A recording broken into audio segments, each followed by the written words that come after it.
Hey guys, tonight we are going to travel back so far that time itself seems to lose its meaning, to a world that is at once alien and intimately our own. Imagine this. You are standing on a wide, grassy savanna in East Africa. The sun is a heavy white disk in a pale blue sky, and the heat bakes the moisture from the air, leaving behind the scent of dry earth and distant acacia trees. The timeline reads 3.5 million years ago. Before you lies a world that is not yet ours. There are no cities, no roads, no campfires dotting the horizon. The dominant sounds are the buzz of insects, the rustle of wind through tall grass, and the calls of animals you've never heard before.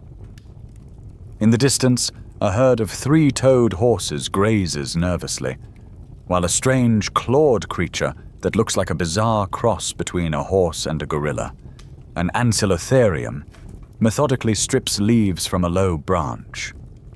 This is the Pliocene epoch. And there, near a sparse thicket of trees, is who we came to see. A small family group of Australopithecus afarensis. You might know them by the name of their most famous fossil, Lucy. They walk on 2 legs, their footprints in the volcanic ash looking startlingly human. But their faces are projecting. Their arms are long, and their bodies are covered in a coat of dark hair. You watch them interact. A mother grooms her child, her fingers carefully picking through its fur. 2 males display at each other over a piece of fruit, not with angry words, but with huffs, chest pats, and tense, meaningful stares. They are intelligent, social, and deeply aware of their world. But listen closely. Listen to the sounds they make. There are grunts, hoots, warning shrieks, and comforting calls. They communicate, certainly. But what's missing is the hum of conversation. The air isn't filled with stories of yesterday, plans for tomorrow, or questions about the stars. From these simple vocalizations, somehow, the ability to recite poetry, debate philosophy, and tell a child a bedtime story would eventually arise. This journey, from a grunt to a soliloquy, is perhaps the most incredible story in human history. So when did that grunt become a word? How did we, a clever but otherwise unremarkable ape, acquire this superpower that allows us to build entire worlds with just sound? And what clues could possibly survive across millions of years to tell us this tale? Thanks to a handful of tiny, fragile fossils and the tireless work of scientific detectives, tonight we will venture into that deep silence together to find the answers. Frankly, if you were dropped here without a time machine, surrounded by saber-toothed cats and giant hyenas, you wouldn't survive long enough to even appreciate the historical significance of your situation. So before you get comfortable, take a moment to like the video and subscribe, but only if you genuinely enjoy what I do here. That small click sends a big signal to the algorithm.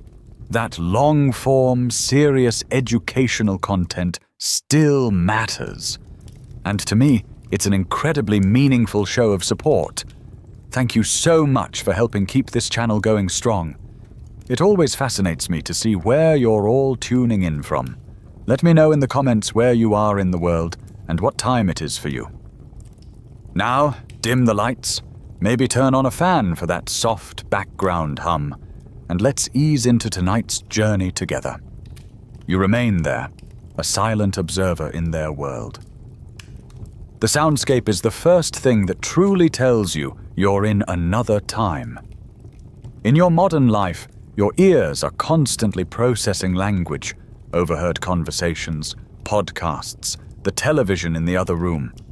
Here, information is carried on the wind, not in words. A sharp cry from a lookout in the group means predator, but it can't specify what kind or from where. A soft series of grunts might mean food here, but it can't explain how to process it, or that it's the same type of root they found by the river last week. Their communication is powerful, but it's a system locked in the present tense. Historians still argue whether they were primarily ground dwellers who fled into trees for safety, or more like tree dwellers who foraged on the ground. This debate over their lifestyle highlights the limits of their communication. Complex strategies for survival had to be learned through mimicry, not lecture. Their world is one of direct experience. The scientific evidence of their anatomy confirms this.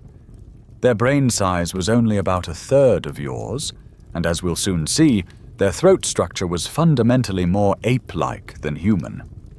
They had the hardware for making noise, but not for making the vast and varied tapestry of sounds required for speech.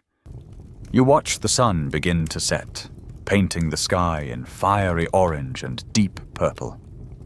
The family group gathers, huddling together for warmth and safety as the unseen things in the dark begin to stir. Their soft calls to one another are a comfort, a form of social glue. But the long night ahead will be passed in a shared silence, their dreams and fears remaining locked inside their own minds. As the last light drains from the sky, you realize the profoundness of the problem. The hoots and calls of our ancient relatives, which echoed through these trees just moments ago, are gone forever. They were just vibrations in the air, temporary disturbances that faded into the immense silence of the past. Words don't have bones. Sentences don't turn to stone. This is the central challenge for anyone trying to solve this mystery. The very thing we are searching for, the birth of spoken language, is an event that could never by its very nature fossilize. It was as ephemeral as a breath on a cold day. So how can we possibly tell this story? How can we know anything at all about the voices of those who have been gone for millions of years? We do it by becoming detectives of anatomy. We look for the ghost of a voice in the machine that produced it. The fossilized remains of our ancestors are the blueprints of that machine, and within their silent, stony architecture, we can find the faint outlines of their vocal potential. Paleontologists have learned to look for proxies, subtle, indirect clues in the skeleton that can tell a story about the soft tissues that have long since vanished. It's a bit like finding the chassis of a mysterious, ancient car. You might not have the engine, but the size of the engine bay, the type of fuel intake, and the design of the exhaust system can tell you a whole lot about what kind of power it was built for. For the story of speech, we have three main parts of that chassis to investigate. First, there's the vocal production hardware itself, the instrument, you could say. This includes the larynx, or voice box, and one impossibly small, crucial bone called the hyoid, which we'll become very familiar with. Second, we have the vocal tract, the resonating chamber. This is the open space of your throat and mouth, which shapes the raw sound from your larynx into distinct vowels and consonants. Its shape is subtly dictated by the base of the skull. And third, there's the auditory system, the receiver. The delicate bones of the ear tell us what frequencies our ancestors were capable of hearing, because a voice is useless if no one is tuned to the right channel. By piecing together clues from these three areas, we can reconstruct the story. It's important to remember what we're looking for. It's not just communication. As you've seen, plenty of animals have that. Whales sing complex songs that travel for hundreds of miles. Dolphins use a system of clicks and whistles to coordinate and identify each other. And a honeybee can perform an intricate waggle dance to tell its hive mates the precise direction and distance to a source of nectar. Scientists still debate just how complex these systems are, but they all appear to lack two magical ingredients that make human language unique: syntax and recursion. Syntax is the set of rules we use to combine words in a meaningful order.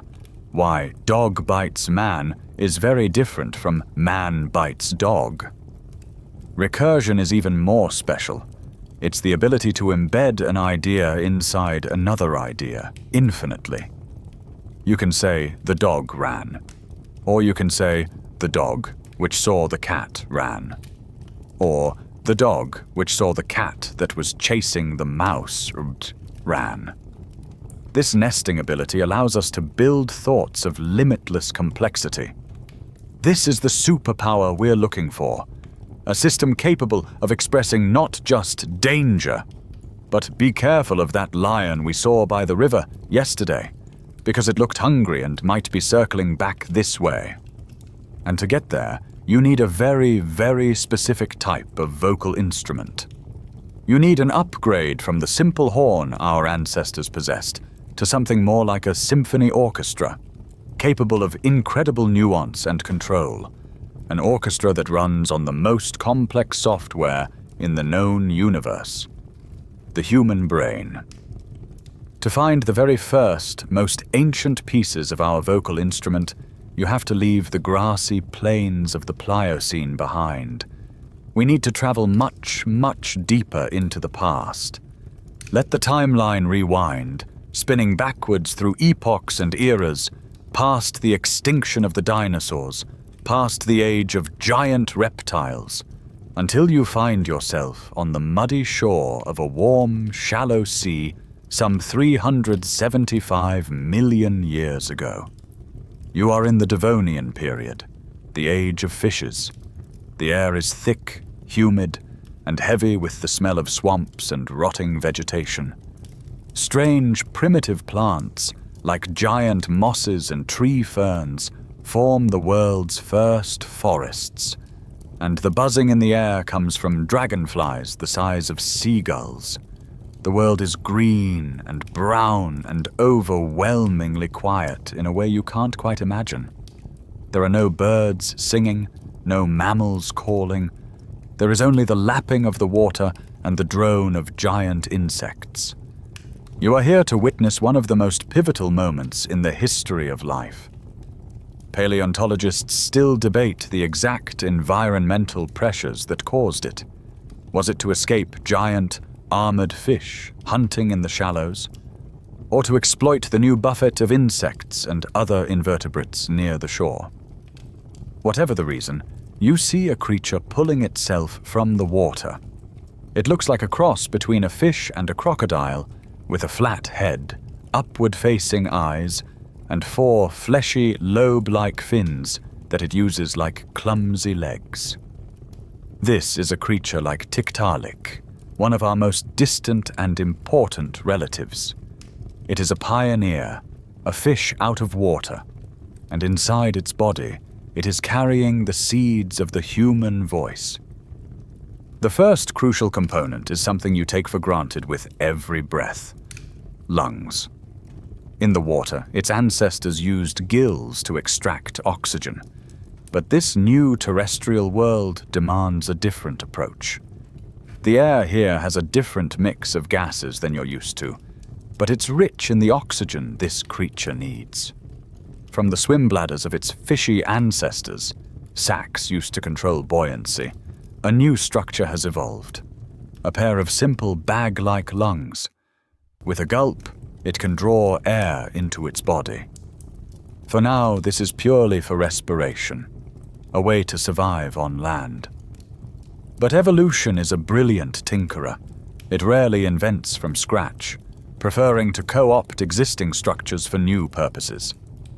This simple act of moving air in and out of the body is the engine of all future vocalization. The power source for every word you have ever spoken was invented in a Devonian swamp for the simple purpose of not suffocating. Along with lungs, another piece of the puzzle is flopping around inside this creature's mouth. A thick, fleshy, muscular tongue. In fish, the tongue is a simple bony structure with limited movement, mostly used to hold prey. But on land, this creature needs a better way to catch and manipulate its food before swallowing. A movable muscular tongue is the solution. It can be used to reposition an insect or a small amphibian, helping the powerful jaws do their work. Again, its purpose is purely for eating. The idea of using it for speech would be as alien to this creature as the concept of the internet. And yet, the precise acrobatic control of the tongue is what will one day allow your descendants to form the sounds of L, T, and K. The two most basic elements of our vocal toolkit, a controlled air supply and a dexterous tongue, were established not for communication, but for the far more immediate needs of breathing and eating. These are the deep foundations, the raw materials that lay dormant for hundreds of millions of years, waiting for a brain clever enough to put them to a truly revolutionary new use. The timeline lurches forward, a dizzying rush through geological ages. The swampy Devonian shoreline dissolves away, and for 300 million years, life on Earth experiments and explodes.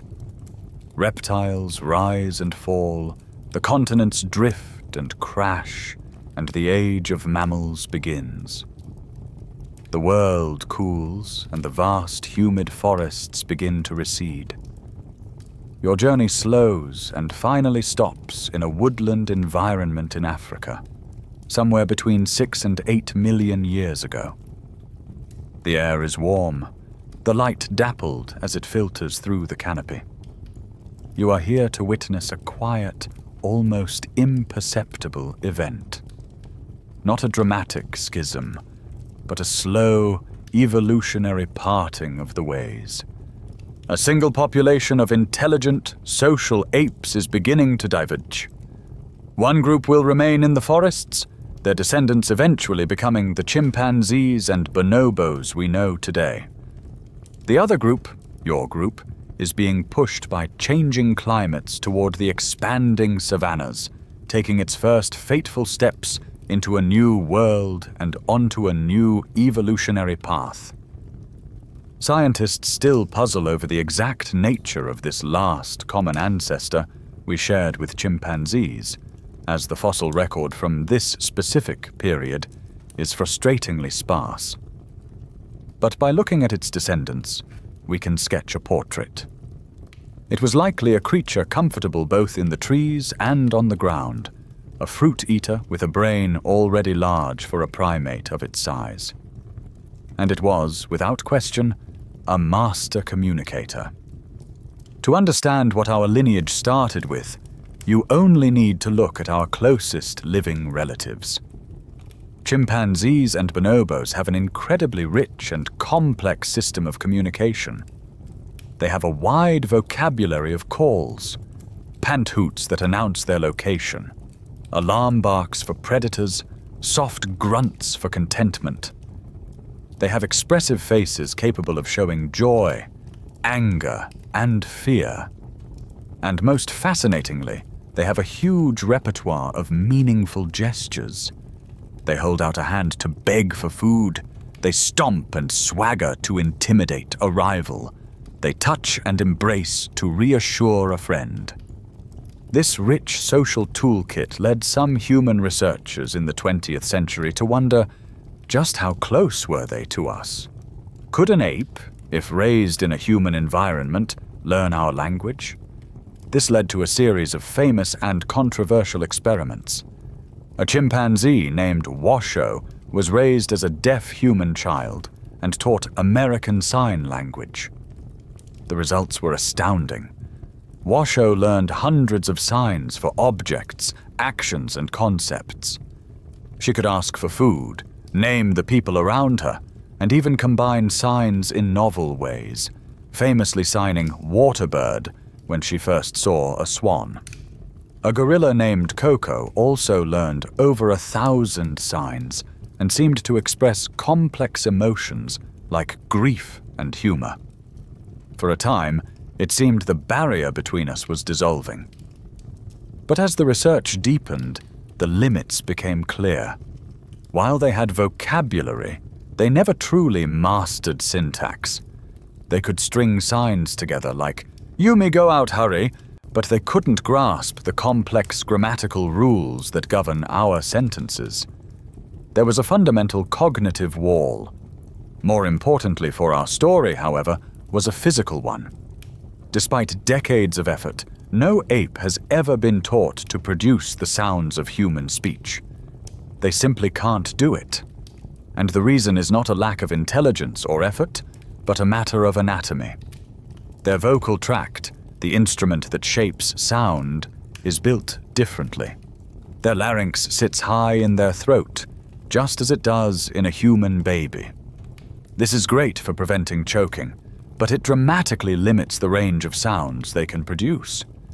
They cannot form the clear, distinct vowel sounds that are the building blocks of every human language.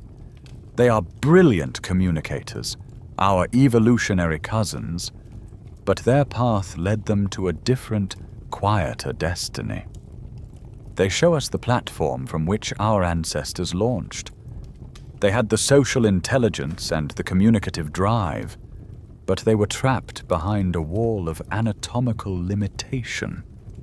For your lineage to take the next step, the machine itself would have to be rebuilt. You find yourself back on that dusty Pliocene savanna, the timeline having settled at 3.3 million years ago.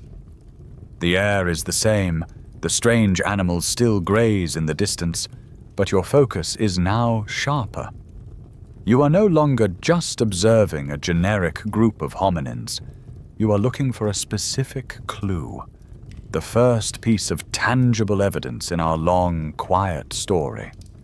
For over a century, scientists could only speculate about the voices of our early ancestors like Australopithecus afarensis. Their skeletons told us they walked upright and had small ape-sized brains, but the delicate structures of the throat were a complete mystery. Then, in the year 2000, in the Dakika region of Ethiopia, a team led by paleoanthropologist Zeresene Alemseged made a discovery that would change everything. They found the fossilized skeleton of a tiny child, a 3-year-old female Australopithecus afarensis, who they nicknamed Selam, meaning peace. She was a stunning find, far more complete than the famous Lucy skeleton. She had her shoulder blades, a full set of fingers, and even the impression of her brain on the inside of her skull. But buried in a block of sandstone, still nestled in its correct anatomical position, was a treasure almost beyond belief. It was a bone so small and fragile that its preservation over 3 million years is nothing short of a statistical miracle. It was the hyoid bone, the very first one ever found from such an early hominin. The painstaking process of excavating this tiny bone from the surrounding rock took years of work, chipping away at sandstone grain by grain under a microscope with a dental drill. It was a task of supreme patience, all to get a glimpse of this single crucial piece of the vocal puzzle. So, what is this bone that commands so much attention? If you touch your own throat, just above your Adam's apple, and below your jaw, you can feel the area where your own hyoid resides. It's a small, U-shaped bone, and it's unique in the human body for one very strange reason. It's the only bone that doesn't directly connect to any other bone. It doesn't form a joint. Instead, it floats in a complex web of muscles and ligaments. Think of it as a floating anchor point. It anchors the muscles of the tongue from above and suspends the larynx, or voice box, from below. Its position and shape are therefore mechanically linked to the kinds of movements the tongue and larynx can make. It is the keystone of the entire vocal apparatus, a silent witness to the potential for speech. After years of careful preparation and analysis, the team was finally able to study Selam's hyoid, and the result was electrifying, though perhaps not in the way one might have hoped. When they compared its shape to the hyoids of modern primates, the conclusion was unmistakable. It was not like a modern human's hyoid. It was distinctly ape-like. Specifically, its shape was almost identical to that of a young gorilla. 3 million years after our lineage had split from the ancestors of chimpanzees, this critical piece of vocal hardware had remained fundamentally unchanged. The machine had not yet been rebuilt. It was a sobering and incredibly important discovery. It told us that whatever evolutionary pressures were shaping our ancestors, pushing them to walk upright, to adapt to the savannah, they had not yet placed a high premium on changing the voice. Lucy and her kind were walking a new path, but they were doing so with an ancient, ape-like voice. The story of speech, it was now clear, did not begin here. The revolution was still a long way off.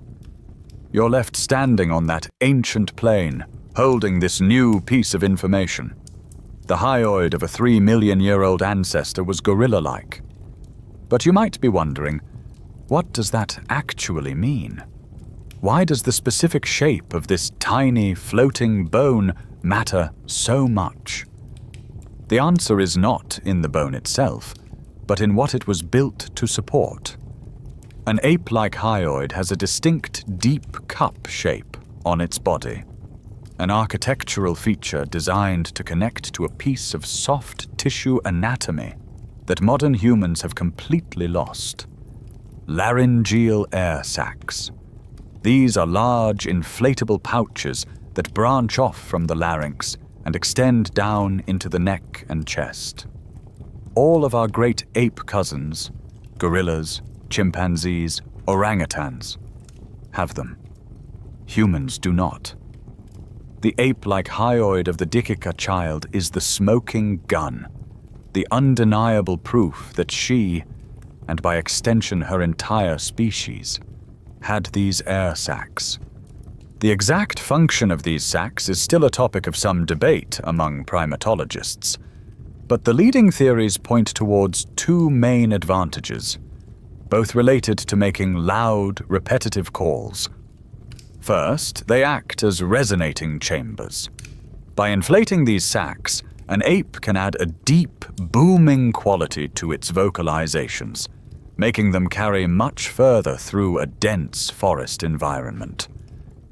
It's the difference between shouting into the open air and shouting into a drum.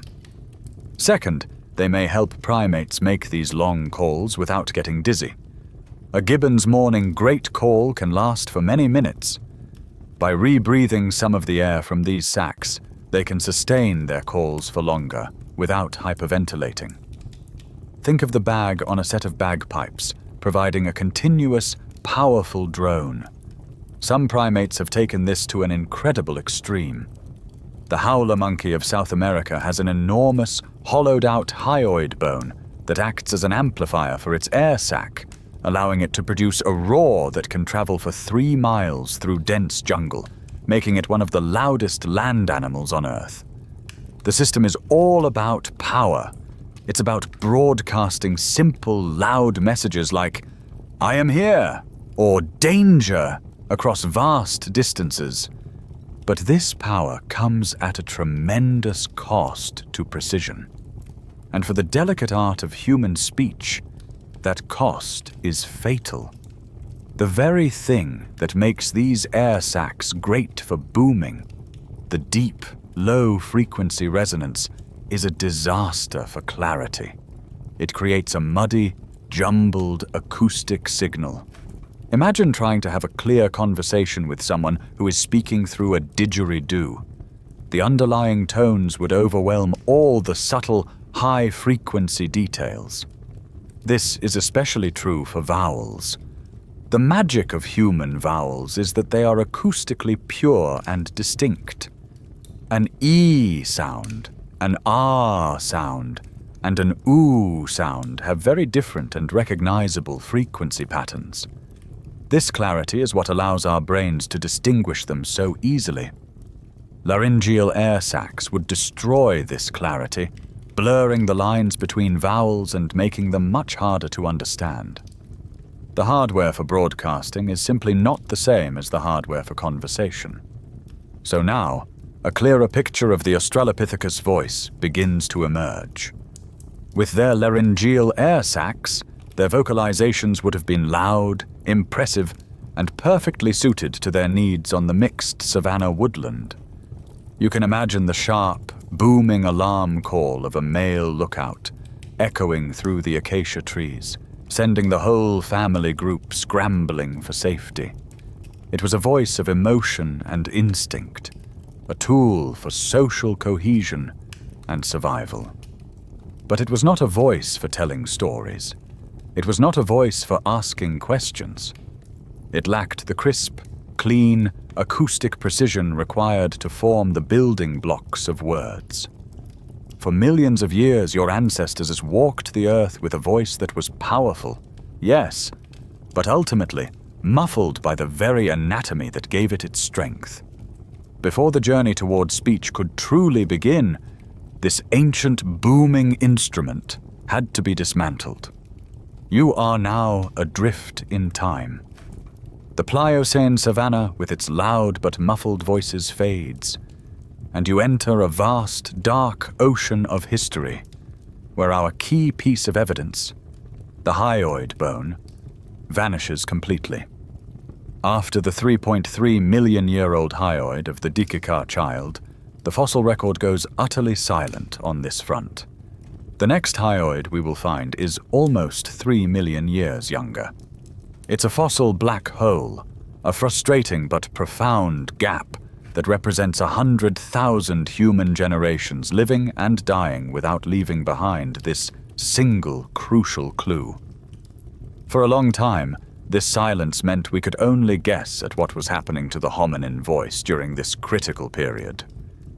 But the story of our ancestors is written in more than just bone. It's also written in stone. During this long silence, your lineage was not standing still. The world was changing, growing cooler and drier, and the forests were shrinking. The pressure was on to adapt or die. And around 2.6 million years ago, in the dust of the Great Rift Valley, you witnessed the first sparks of a new fire. A new kind of hominin has emerged, with a slightly larger brain and a flatter face. This is a member of our own genus, Homo. It might be a creature like Homo habilis, the handyman. And he is doing something that no ape, and no Australopithecine before him, had ever done. He is deliberately and systematically making tools from stone.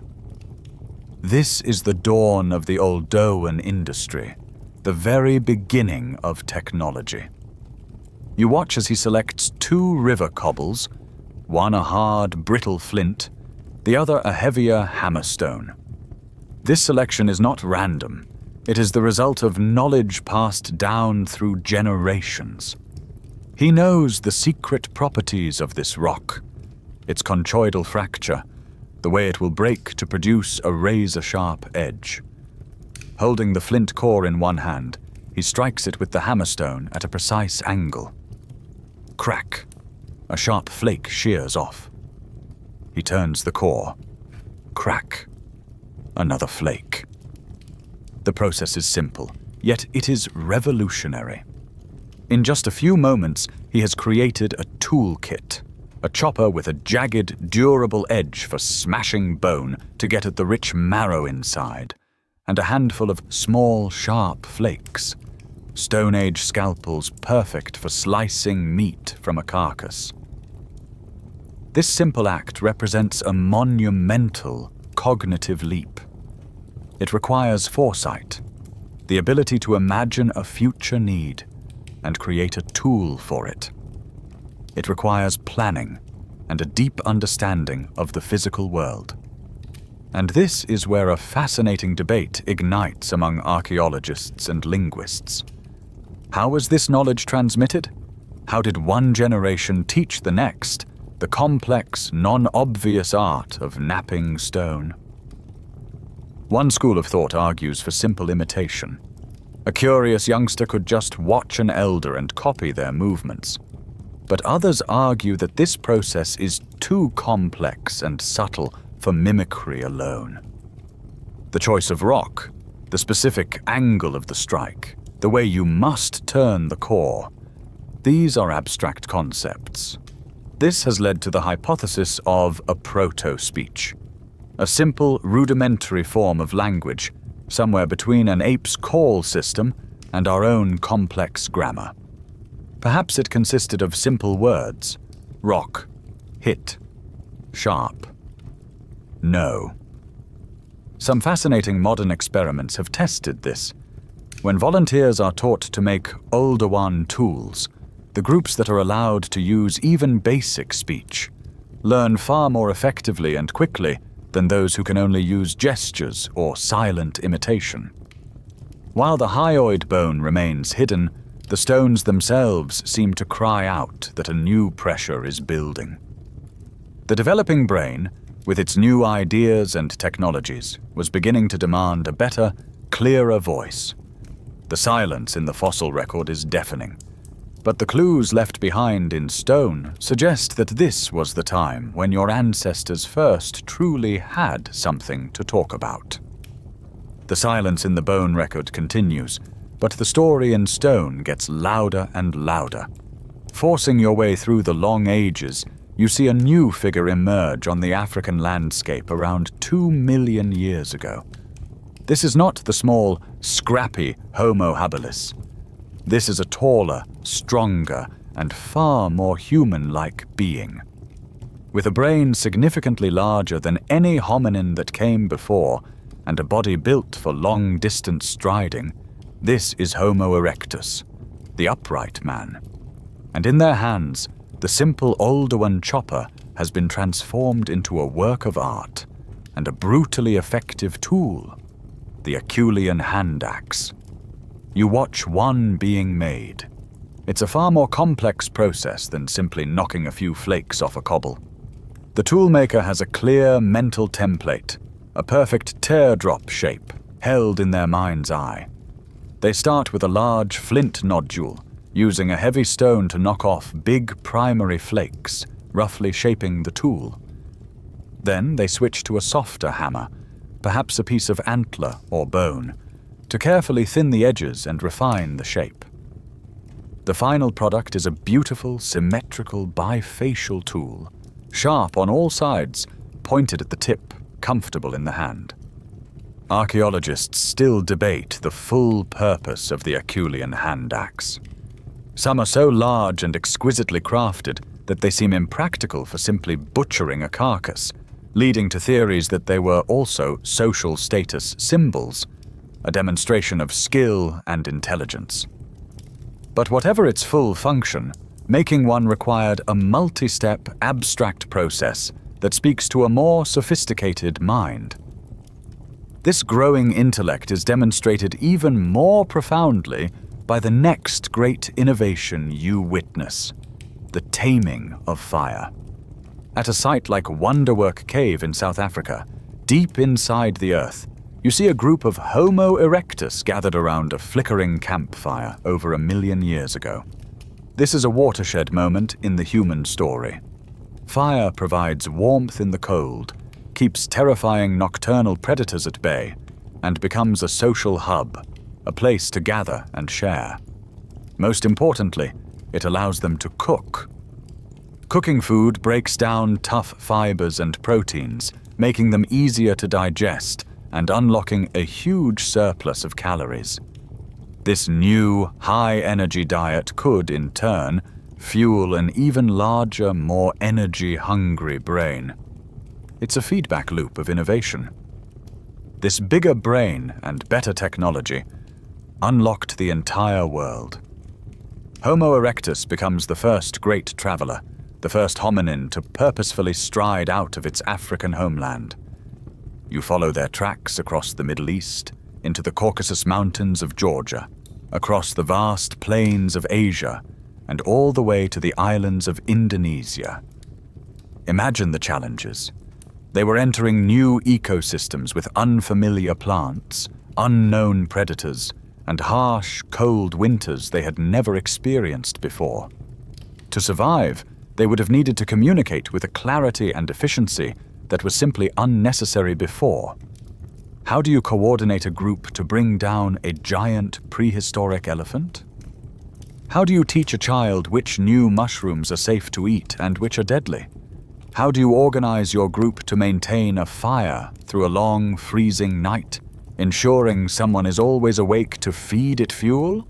You can almost hear the conversations that must have happened, even if they were spoken with a clumsy, limited voice. You can sense the immense selective pressure building. Their very lifestyle, cooperative, technological, and migratory, was a powerful engine driving the need for better communication. They had complex, abstract ideas to share. Yet for this entire period, for over 1.5 million years of their existence, we have not found a single one of their hyoid bones. The silence from the fossil record is almost taunting. The circumstantial evidence has become a mountain. We see a creature who desperately needs a voice. The question is, when will we finally find the evidence that they got one? The stage is now set for a revelation, for a discovery that will finally break the long silence. Your journey takes you north, out of Africa, following the ancient trail of Homo erectus into Europe. The timeline advances to 430,000 years ago, and you find yourself in the rolling, forested hills of the Atapuerca Mountains in what is now northern Spain. Here, deep inside a complex network of limestone caves, the long silence is about to be shattered. To get to the evidence, you must travel like a speleologist, deep into the earth. You enter the cave system, your light cutting a small circle in a vast, cold darkness. You descend through chamber after chamber until you reach the edge of a deep, vertical shaft, a 13-meter drop into a small chamber below. The Spanish archaeologists who first explored this place named it Cima de los Huesos, the pit of bones. You rappel down into the pit, and your light falls upon one of the most astonishing and haunting sights in all of human history. The floor of the chamber is a dense, jumbled carpet of fossilized bones. And these are not the bones of cave bears or hyenas. They are hominin bones. Thousands upon thousands of them, representing the remains of at least 28 different individuals. Males, females, teenagers, and children. They are a species known as Homo heidelbergensis, the likely descendants of Homo erectus in Europe, and the direct ancestors of the Neanderthals. This is not a typical fossil site, where a few scattered fragments are found over decades. This is a snapshot of an entire population, a prehistoric family album written in bone. We have complete skulls, long limb bones, vertebrae, and even the delicate bones of the hands and feet. It is an unprecedented treasure trove, offering a look at our ancient relatives with a clarity found nowhere else on Earth. But this treasure is wrapped in a profound mystery. How did all these bodies end up at the bottom of a vertical shaft, deep inside a pitch-black cave? The mystery of how they all got here is one of the greatest debates in paleoanthropology. Perhaps it was a natural death trap. They wandered into the cave, got lost, and fell into the pit one by one. But this seems unlikely for 28 individuals. Perhaps they were dragged here by a predator, like a cave lion or a bear. But the bones lack the telltale gnaw marks that would support this theory. This leaves a third, far more startling possibility, that they were placed there by their own kind. Imagine the scene. A member of the clan dies. The others, in an act of grief or ritual, carry the body through the winding, dangerous darkness of the cave to the edge of this specific pit and intentionally drop it in. If this is true, it is the earliest evidence of mortuary practice in the human fossil record. It suggests a mind capable of symbolic thought, a mind that understood death not just as a biological event, but as something with a deeper meaning. This theory is bolstered by a single poignant clue found amongst the bones. It is one solitary tool, a beautiful, perfectly made Apulian hand axe, crafted from a striking red and yellow quartzite, a type of stone not found in the immediate vicinity of the cave. The excavators nicknamed it Excalibur. Was it an offering? A grave good, sent into the underworld with the ancestors? We can never know for sure, but it feels like a deliberate act. And in this place of deep mystery and potential symbolism, amongst the thousands of bones that tell a story of life and death, the excavators found a few impossibly small, impossibly rare fossils that would give a voice to these silent people. The long wait was finally over. You are at the bottom of the pit, surrounded by the silent remains of this ancient clan. For 3 million years, the story of the voice has been one of inference and frustrating silence. But here, in this strange subterranean chamber, the silence finally breaks. As the paleontologists meticulously sorted through the thousands of bones, femurs, ribs, skulls, they found them. Tucked away amongst the larger, more robust remains were several of the tiny U-shaped bones you have been searching for, the next oldest hyoid bones in the entire hominin record. Finding even one is like winning a lottery for a paleo team. Finding several from a single population is a scientific miracle. It allows for a level of certainty that is rarely possible when studying our deep past.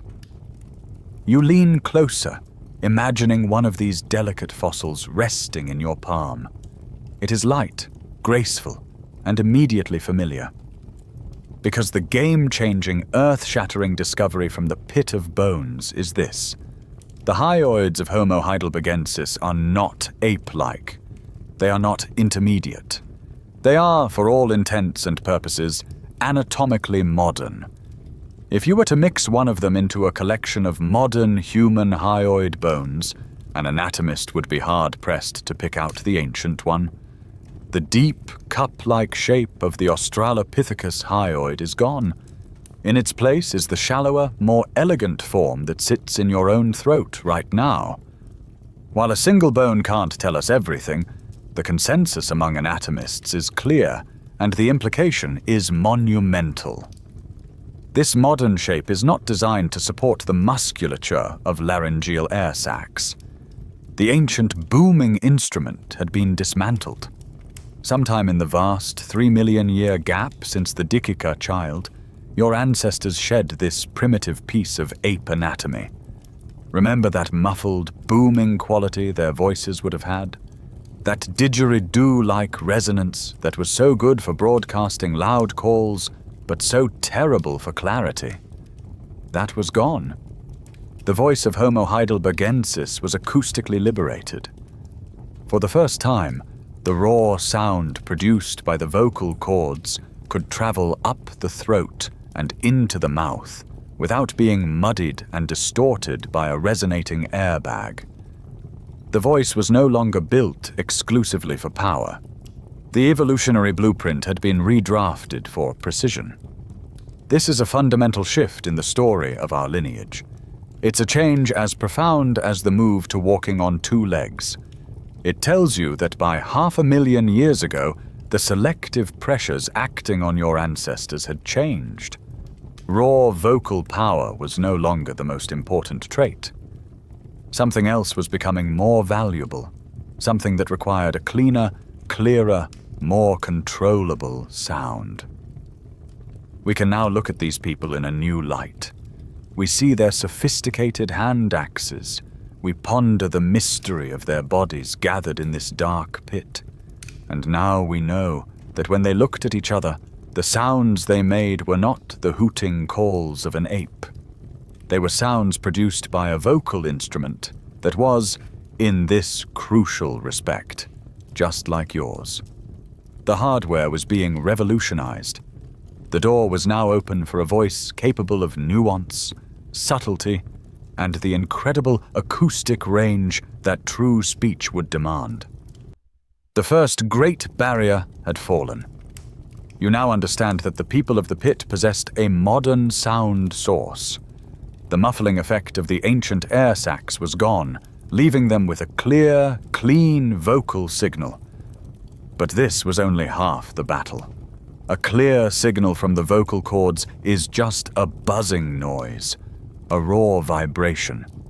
To turn that buzz into the rich and varied sounds of speech, you need to shape it. You need a resonating chamber. The next piece of the puzzle lies not in a single bone, but in the overall architecture of the throat and mouth, a space known as the vocal tract. Think of it like a musical instrument.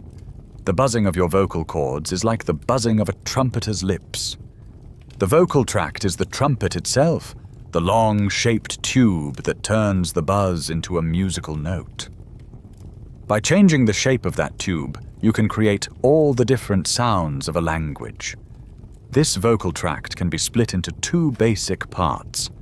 First, there's the horizontal part, the tube of your mouth, from your lips to the back of your throat.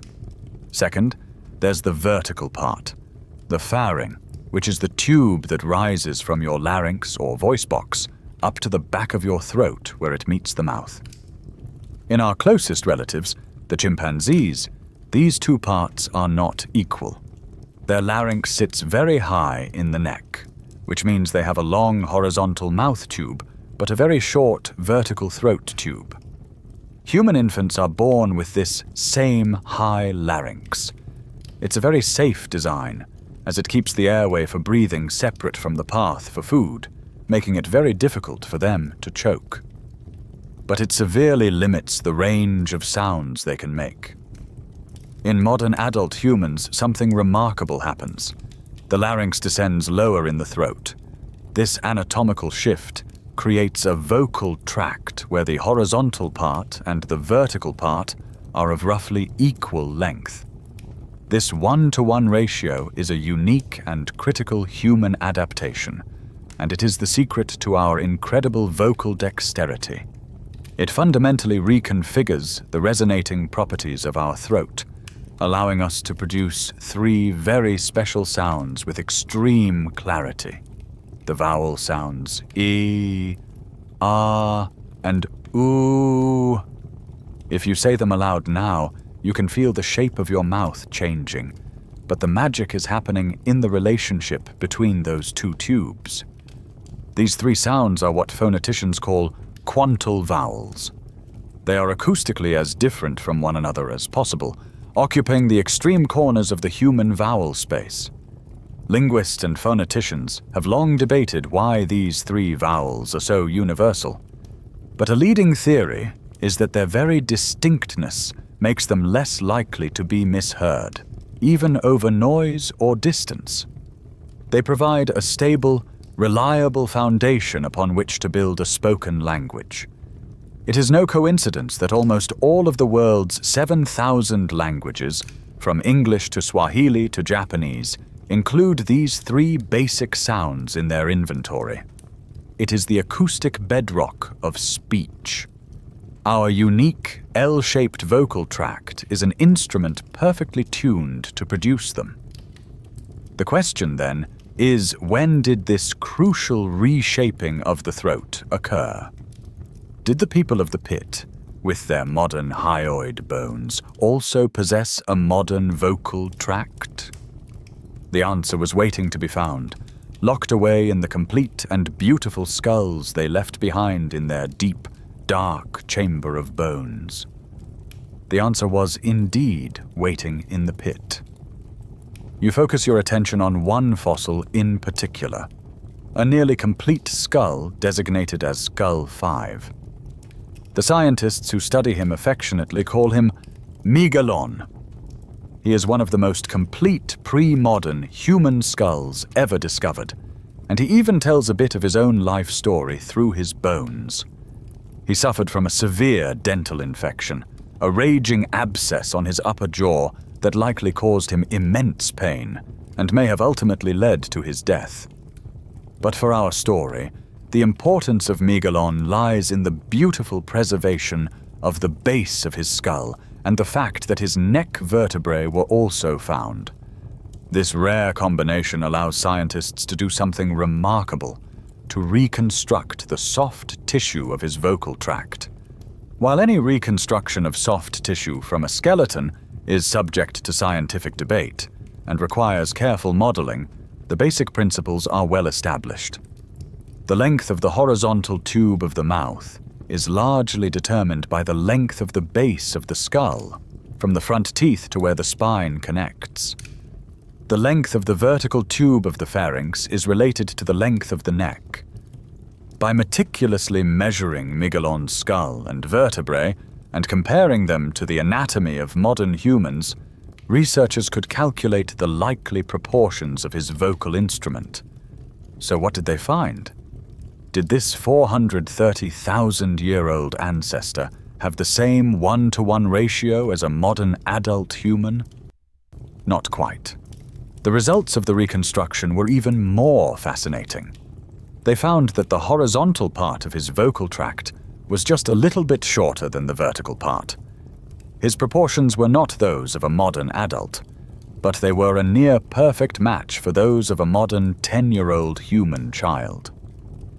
Now, at first, that might sound like a limitation, but think about it for a moment. A 10-year-old can speak perfectly. They can articulate every sound in their language, from the deepest growl to the highest pitched question. Crucially, they can produce the 3 quantal vowels, ah and ooh, with perfect crystal clarity. And if a 10-year-old can do it, so could Megalon.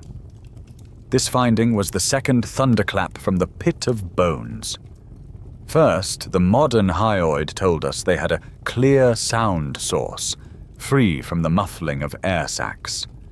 Now, the reconstructed vocal tract tells us they possessed the resonating chamber to shape that clear sound into the fundamental acoustic building blocks of all human languages. The basic instrument was complete. You can now imagine the world of Homo heidelbergensis in a new, more vibrant way.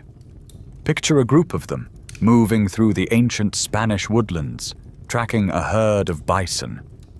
A hunt like this, for a dangerous 2,000-pound animal, would be a terrifying and complex undertaking. Success would depend on seamless cooperation. And with a voice like theirs, that cooperation could reach a new level. A scout could use distinct vowel sounds to convey different messages from a distance, messages far less ambiguous than a simple grunt. The leader could give a sequence of commands. You go left, you wait, now. That would be clearly understood by the entire group. The ability to produce the full range of human vowels was not just an anatomical curiosity. It was a tactical advantage written in sound. It was the difference between a chaotic, opportunistic chase and a coordinated, planned ambush. The people of the pit were not silent hunters. They had a voice, and a clear one at that. You leave the dark pit of bones behind, the story of its people now clearer in your mind. They were a people with a voice, an instrument capable of producing the full range of human vowels. But the evolutionary journey doesn't end in that Spanish cave.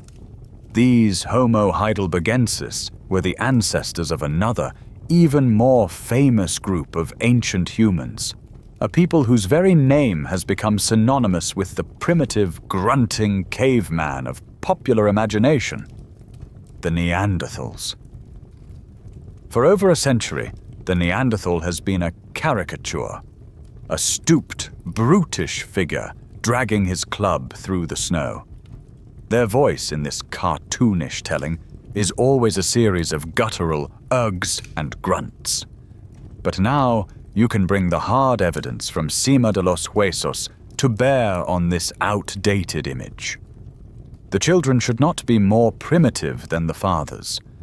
The vocal instrument perfected in their ancestors would have been their inheritance. And we have the proof. The timeline moves forward to 60,000 years ago. Your journey takes you to the Kebara cave, on the slopes of Mount Carmel in modern-day Israel. Here, in 1989, archaeologists unearthed the skeleton of a Neanderthal male. And nestled in the sediment near his jaw was the prize, a complete hyoid bone. This discovery was a bombshell. For decades, the only known Neanderthal hyoid was a highly fragmented one from a site in France that had led to years of flawed reconstructions and fueled the debate that they couldn't speak. But the Kebara hyoid was perfect, and it was undeniable. It was not just modern-like. It was, for all intents and purposes, identical to your own. The last anatomical argument against the Neanderthals having a human-like voice collapsed. This single bone demands that you throw out the old caricature and look at these people for who they really were. They were not evolutionary failures.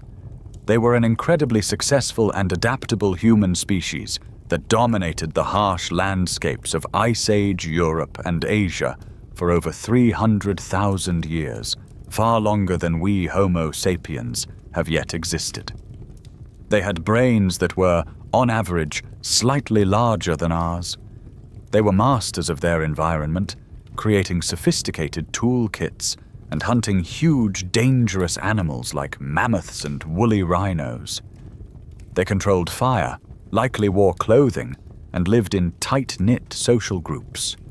They were, in every sense of the word, our equals, just a different flavor of human.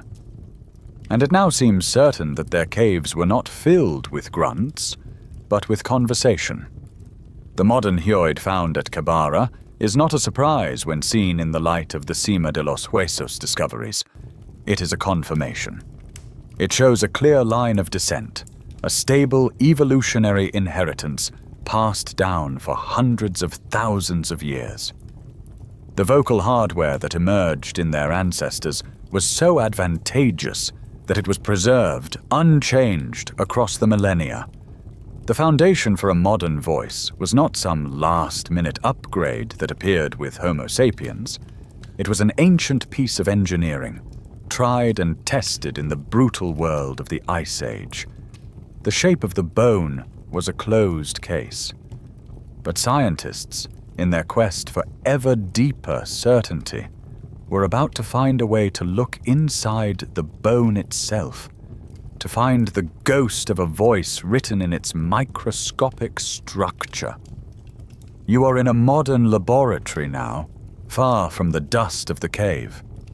The 60,000-year-old Kebara Hyoid, a priceless and unique fossil, is being prepared for an examination its original owner could never have conceived of. The scientists who worked on this bone wanted to go deeper than just its external shape. They wanted to know if it was being used in the same way as our own. To do that, they turned to a powerful medical technology, high-resolution CT scanning. Thanks to this non-destructive technology, we no longer need to cut open a priceless artifact to see its inner secrets. We can travel inside it digitally, mapping its every microscopic nook and cranny. And the secret they were looking for is based on a fundamental principle of biology. Bone is not a dead scaffold. It is a living, dynamic tissue. Throughout your life, your bones are constantly remodeling themselves in response to the forces they experience. Where a muscle pulls or a ligament strains, the bone tissue beneath will, over time, become denser and stronger to compensate. Where there is little stress, the bone can become lighter. It's a biological principle known as Wolff's Law. It's why a tennis player's dominant arm has measurably denser bones than their other arm, and why an astronaut in zero gravity will lose bone mass. Your skeleton keeps a slow, detailed diary of the physical stresses you place upon it. The scientists reasoned that if a Neanderthal was using the dozens of tiny muscles and ligaments that attach to the hyoid in the same way we do for speech, the internal stress diary of their hyoid bone should look just like ours. The intricate acrobatics of the tongue and larynx required for speaking should leave a distinct microscopic signature of reinforcement. So, they placed the Kabara hyoid into the scanner and created a stunningly detailed 3D model of its internal architecture. Then, they did the same for a large sample of modern human hyoids to establish a baseline. When they compared the digital models, the results were breathtaking. The patterns matched. The specific areas of high density, the trabecular struts of reinforcement inside the Neanderthal bone, were in the exact same places and orientations as those in modern humans. It was a biomechanical fingerprint, and it told an undeniable story. This was no longer a matter of simply having a similarly shaped instrument. This was proof that the instrument was being played in the same way. The muscles of the Neanderthal's tongue were pulling on the bone in the same way yours do when you form a sentence. The ligaments suspending their larynx were experiencing the same subtle strains as yours do when you change your pitch. It's like finding an ancient violin that not only looks identical to a Stradivarius, but also has the exact same microscopic wear patterns on the neck from where fingers held the chords, and on the body from the vibration of the strings.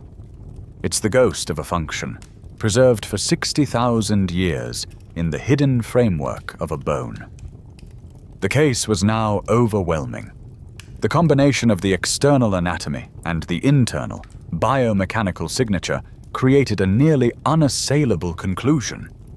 Neanderthals possessed the full anatomical apparatus to produce and control the sounds of human speech. The instrument was ready. The question now was, could they hear the music? You have pieced together the story of the instrument. From the ancient foundations of lungs and a tongue, through the silencing of the laryngeal air sacs, to the final tuning of the vocal tract, you have built the machine that produces the sounds of speech. The evidence, culminating in the internal architecture of the Neanderthal hyoid, is robust and compelling. It seems a settled case. But a voice speaking into a void is not communication. It's just noise. A conversation is a loop, a dance between a speaker and a listener. The most articulate, poetic monologue in history is meaningless if there is no ear tuned to receive it, and no brain wired to understand it. And so, our story is only half told. We must now leave the throat of our ancestors and travel to another equally delicate and complex piece of anatomy, the ear. The ability to produce a wide range of distinct sounds would be a useless evolutionary fluke unless the ability to perceive those same sounds co-evolved alongside it. The transmitter and the receiver must be on the same wavelength. If a new range of high-frequency sounds became crucial for communication, then natural selection would favor not only the individuals who could produce them, but also the individuals who could clearly hear them. The production and perception of speech had to be locked in an evolutionary dance, each step of one matched by a corresponding step from the other. To find the evidence for this dance, we once again turn to the fossil record, looking for clues in the hard tissues of the skull. Deep within the temporal bone of your skull, one of the densest and hardest bones in your body, lies the machinery of your middle and inner ear. This protected location means that sometimes, against all odds, the delicate structures of the ear are preserved in our fossil ancestors. This includes the ear canal, the cochlea, and even, on rare occasions, the three tiniest bones in the human body: the malleus, incus, and stapes, more poetically known as the hammer, anvil, and stirrup. These tiny ossicles, which could all fit comfortably on your fingertip, form a chain that transmits the vibrations from your eardrum to the inner ear. Their size, shape, and weight have a direct impact on the efficiency with which they transfer the energy of different sound frequencies. A fascinating piece of trivia is that these bones, so essential to our hearing, evolved from the jaw bones of our distant, reptile-like ancestors. The same bones a lizard uses for chewing, you use for listening to music. A perfect example of evolution's knack for repurposing old parts for new tricks. But how can we know what a fossilized ear could hear? Scientists can't listen through them. Instead, they use the same CT scanning technology we saw with the hyoid bone to create incredibly detailed 3D models of the entire ear structure. By inputting the data from these models, the estimated size of the eardrum, the mass of the ossicles, the volume of the ear canals, into a biomechanical computer program, they can calculate an audiogram. It's a graph that predicts the hearing sensitivity of that long-extinct creature across different frequencies. It tells us what they would have heard best. We can now use this technological magic to go back in time to trace the evolution of hearing and to see if the story it tells matches the story of the evolving voice. You travel back in time once more, your focus now entirely on the act of listening. You are moving past the Neanderthals and the people of the Sima pit, back into the era of the early hominins who roamed the woodlands and savannas of South Africa between 3 and 1.5 million years ago. You are looking for creatures like Australopithecus africanus and the later, more robust Paranthropus robustus. Thanks to fossil discoveries at famous sites like Sterkfontein and Swartkrans, the cradle of humankind, we have the skulls and, in some cases, the preserved ear bones of these distant relatives. And when we examine their anatomy, we find a fascinating mosaic of old and new. You examine the tiny bones, which together could rest on the tip of your pinky finger. Their malleus, or hammer, looks quite human-like. So does the passage leading from the outside of the skull to the eardrum. But the other two bones in the chain, the incus and the stapes, are much more like those of a chimpanzee in their size and shape. It's a transitional anatomy, an ear caught between an ancestral ape-like form and the modern human one. This mixture of traits naturally leads to a critical question. What did their world sound like to them? What was their hearing tuned for? Using the computer models we discussed, scientists have been able to reconstruct their likely hearing abilities, and the results are just as unique as their anatomy. Their audiogram is not like a chimp's, nor is it like yours. Instead, these early hominins seem to have been most sensitive to a band of mid-range frequencies, a slightly different acoustic window than either their ancestors or their descendants. Their overall range of hearing, however, was still quite narrow, much like a chimpanzee's.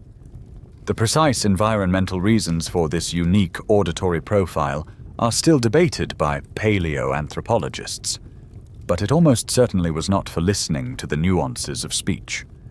That particular frequency range doesn't align well with the key acoustic markers of human language. Instead, it was likely an adaptation for survival in their specific environment. Imagine you are listening with their ears. The low-frequency rumble of a distant storm might be muted. The very high-frequency chirps of some insects might be inaudible. But the specific frequency of a baby's cry, a rival's challenge, or, most importantly, the rustle of a leopard in the nearby grass, might be amplified and crystal clear. Their hearing was a specialized survival tool, perfectly adapted for short-range communication and predator detection in the open, noisy environment of the savannah. It was a private, closed network, tuned to the sounds that mattered most for their day-to-day existence. They could hear the important calls of their troop, but their ears were not yet built to decode a complex, information-rich signal like spoken language. Just like their vocal tract, with its ape-like hyoid and its sound-muffling air sacs, their ears tell us that they were still at the very beginning of the journey. The receiver, like the transmitter, was not yet ready for the revolution to come. You move forward along the timeline, leaving the world of the early hominins behind.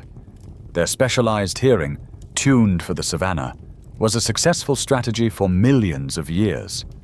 But as your own genus, Homo, began to rely more on technology, cooperation, and intelligence, the auditory system began a slow but dramatic transformation.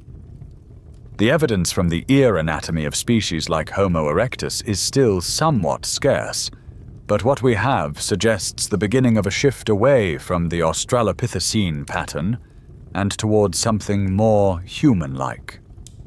It's when you arrive back at the Pit of Bones, at Cima de los Huesos, that the change comes into sharp focus. The same skulls that told you the story of a reshaped vocal tract can also tell you the story of a retuned ear. When scientists created audiograms for the Cima hominins, and later for the Neanderthals, the results were stunning. The unique mid-range hearing sensitivity of their ancestors was gone. In its place was a hearing pattern that was, for all practical purposes, identical to yours.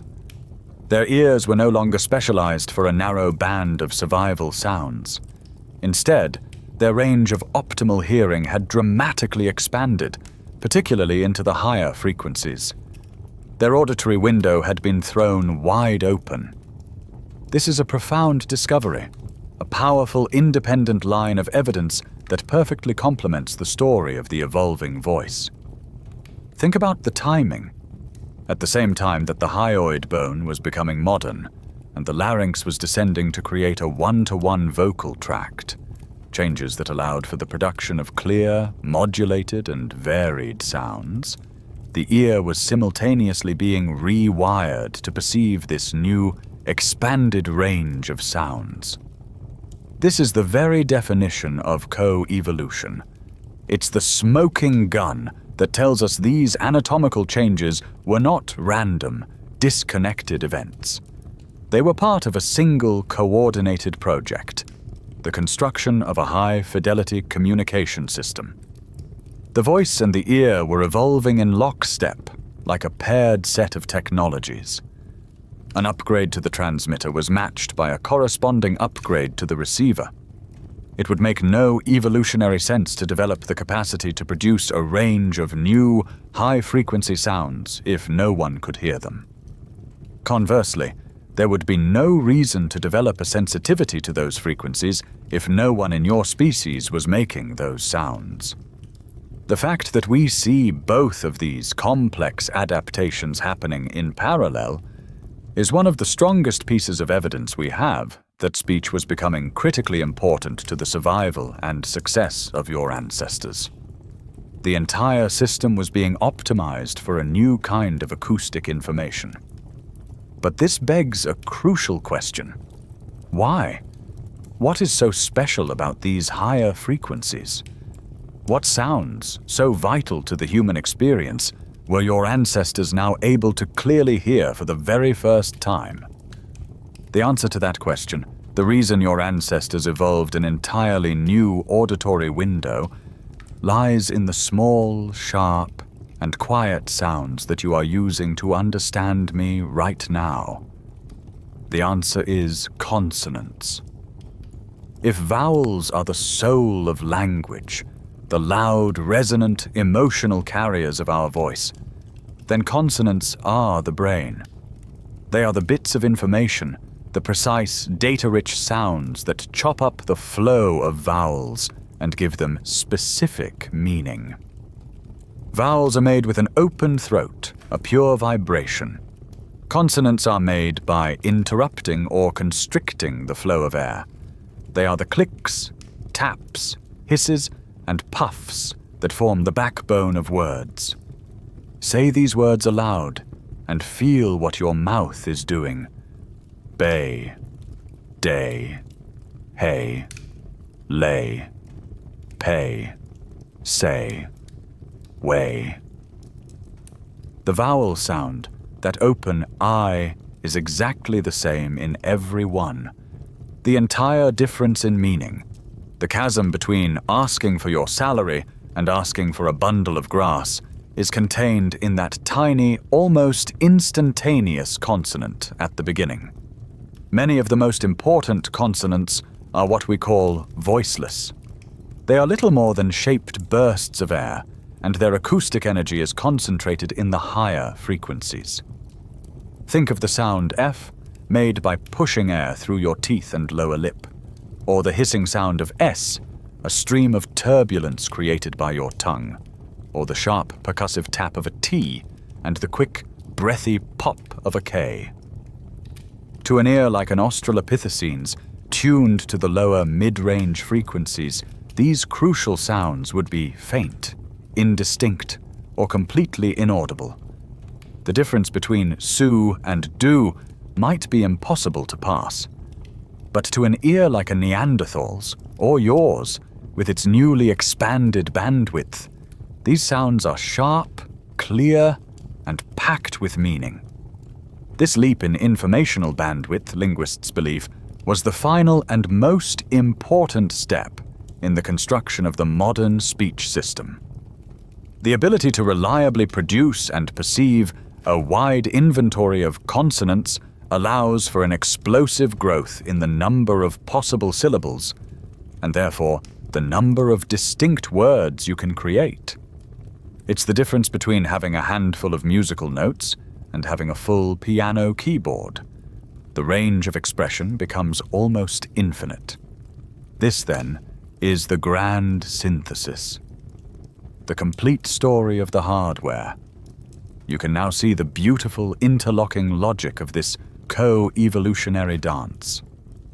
The larynx descended and the hyoid bone was reshaped, removing the old air sacs to create a clear, clean sound source. This allowed for the production of pure, distinct vowels.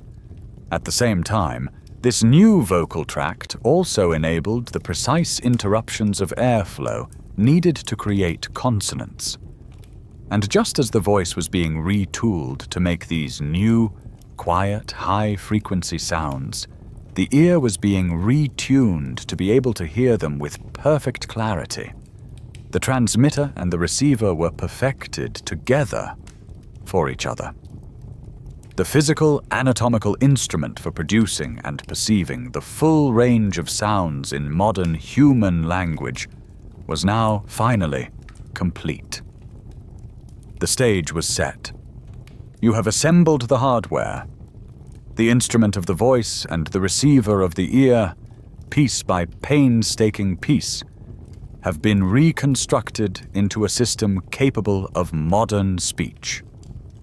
But the most beautiful violin in the world is just a silent wooden box without a violinist to play it. The most advanced microphone is useless without an operating system to process its signal. You now must look beyond the bones and into the ghost in the machine. The software, the neurological and genetic programming that drives this impossibly complex system. Speaking is not just a physical act, it is one of the most demanding neurological feats your brain performs, requiring the split-second coordination of dozens of muscles in your lips, tongue, jaw, and larynx.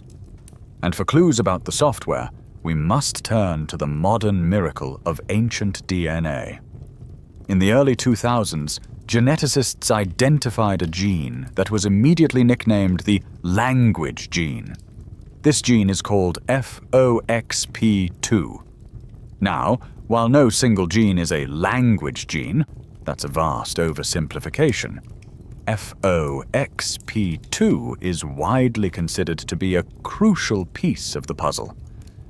It's what is known as a regulatory gene, which means it doesn't code for a specific protein that builds a bit of your body, but rather acts like a master conductor for an orchestra. It controls the turning on and off of a whole suite of other genes that are vital for the normal development of the brain, particularly the circuits involved in fine motor control and language processing. We know how important it is because we can see what happens when it goes wrong. Scientists studied a British family, known as the KE family, many of whom had inherited a single mutated copy of the FOXP2 gene. The consequences were devastating. The affected family members suffered from a condition called verbal dyspraxia. They had immense difficulty coordinating the fine sequential muscle movements of the lips and tongue necessary for articulate speech. Their speech was slurred, difficult to understand, and they also struggled with both the comprehension and use of grammar. Their story was a tragic but powerful demonstration of FOXP2's critical role in the very foundations of spoken language. For a long time, scientists assumed that the modern human version of FOXP2 must be a recent innovation, a final genetic tweak that gave Homo sapiens the edge. Then came the breakthrough. In hyper-sterile cleanroom laboratories, where technicians wear full-body suits to avoid contaminating priceless samples with even a single flake of their own skin, scientists managed to do the impossible.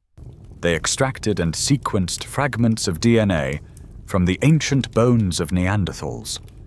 And when they looked at the FOXP2 gene, they found something staggering. The Neanderthals had the exact same version of the gene that you do. The two key mutations that differentiate our version of the gene from a chimpanzee's were already present. Further research on the DNA of another ancient human group, the Denisovans, found the same thing.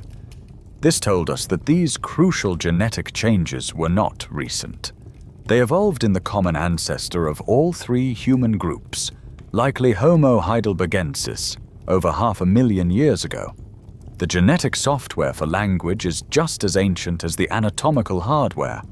Once again, the evidence from a completely different field of science was pointing to the exact same moment in time, to the people of the Sema pit, as the point where the modern human blueprint for speech, body and brain, was truly forged.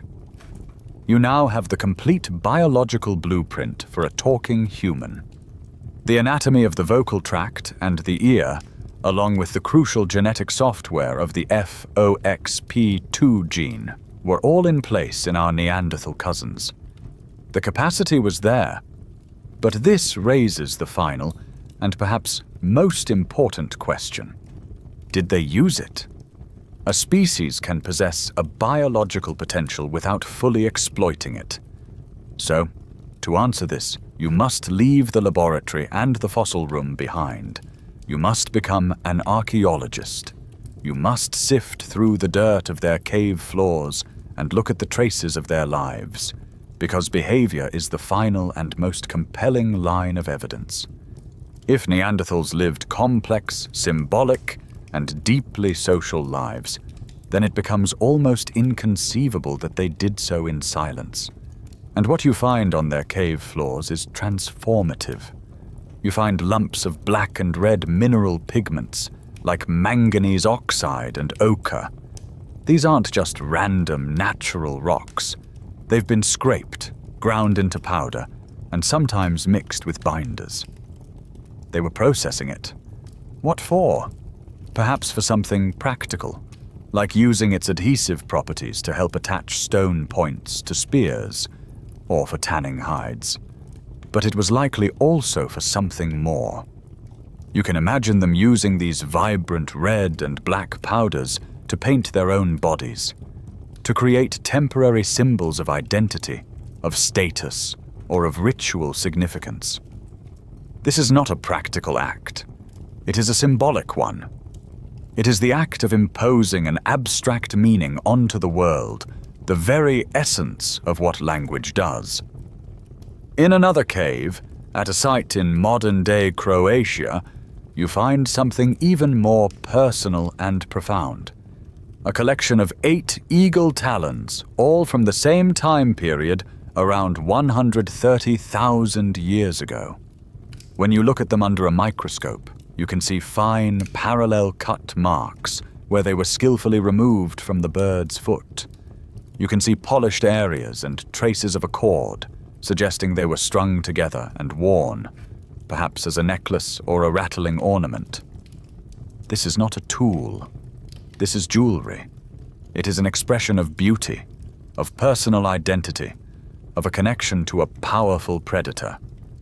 To create and wear something like this requires a mind that can think in symbols, that can say, this claw represents the strength of the eagle, and by wearing it, I share that strength. Such abstract thoughts beg to be shared, to be explained, to be named.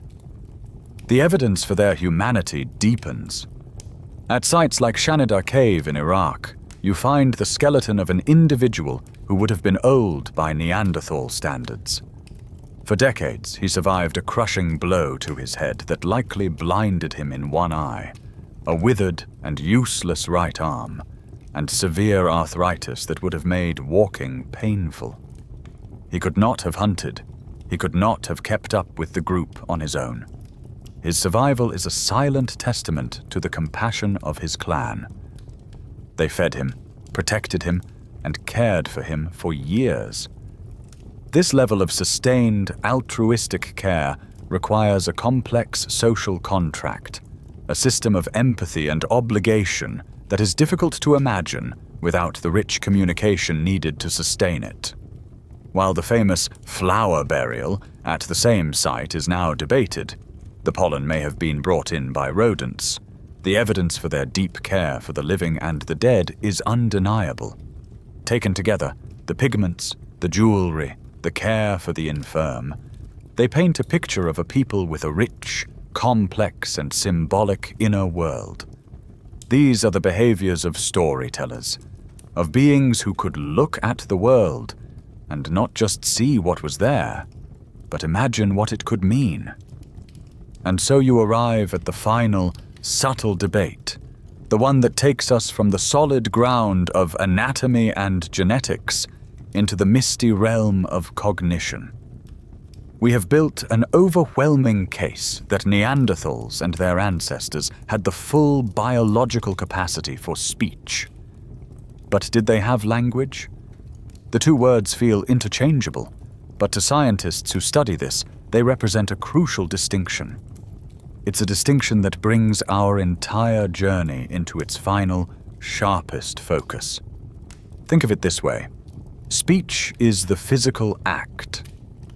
It is the mechanics.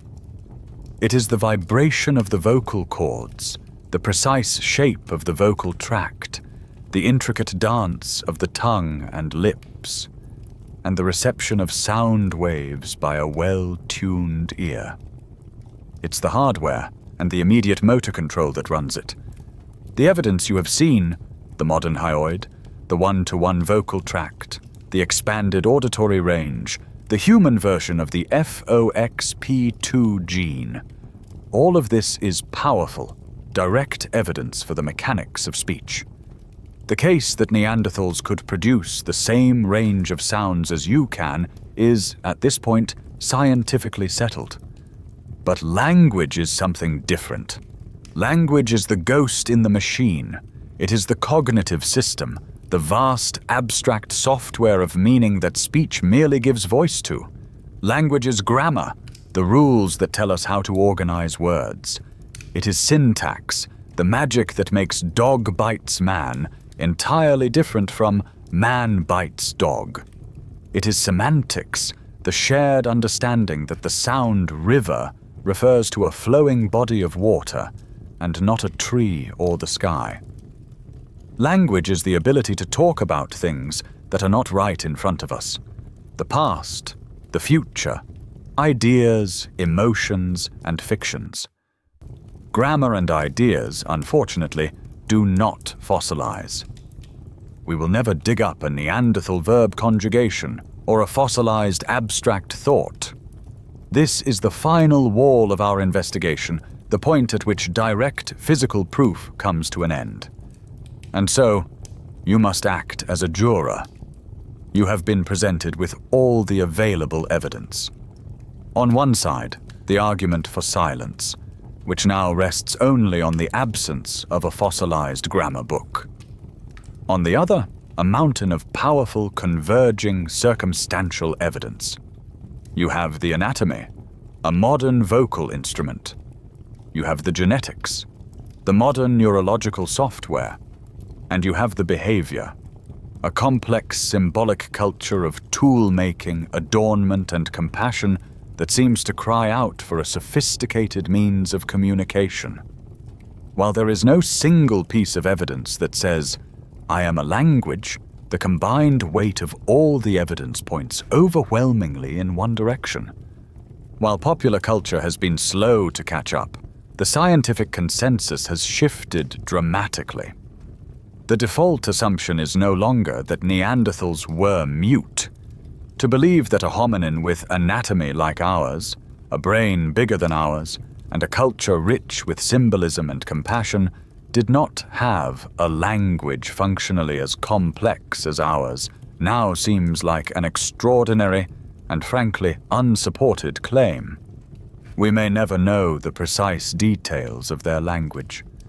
Perhaps it was more melodic. Perhaps it had a different grammatical structure.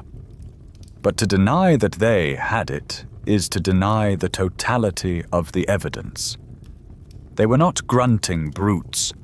They were another kind of talking human. You have established the Neanderthals as your linguistic equals, a fellow talking human. But as you know from the world around you, they are not here.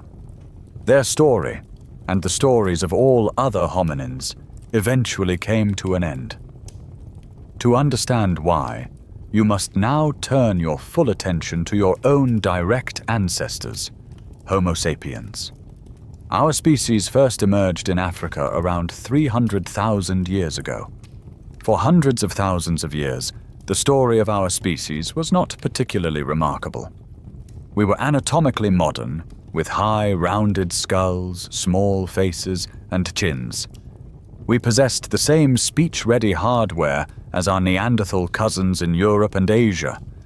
Our toolkits were clever, but not substantially more advanced than theirs.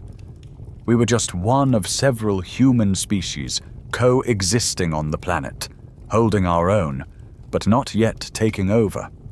Then, somewhere around 70,000 years ago, something extraordinary happens. In the archaeological record of Homo sapiens, there is a sudden and dramatic shift. It's a gear change for an entire species. A creative explosion so profound that it's often called the Great Leap Forward, or the Cognitive Revolution. What exactly triggered this explosion of creativity is one of the most hotly debated topics in human prehistory. But the evidence for it is undeniable. You see it in the explosion of art. Suddenly, the walls of deep caves in Europe are covered with breathtakingly beautiful and realistic paintings of bison, horses, and lions. You see it in the creation of stunning, three-dimensional sculptures, like the 40,000-year-old Lion Man figurine from Germany, a mythical being carved from mammoth ivory. You see it in the technology. The all-purpose hand axe is replaced by a sophisticated and diverse toolkit of specialized blades, bone needles for sewing tailored clothing, and deadly new projectile weapons like the atlatl, or spear thrower, which allowed hunters to kill dangerous animals from a safe distance.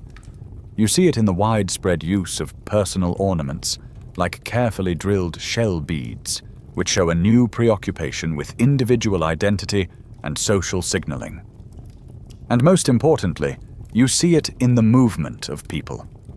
It is after this revolution that Homo sapiens begin their final, unstoppable wave of migration out of Africa, spreading with incredible speed to every corner of the planet, outcompeting and eventually replacing all other human forms they encountered.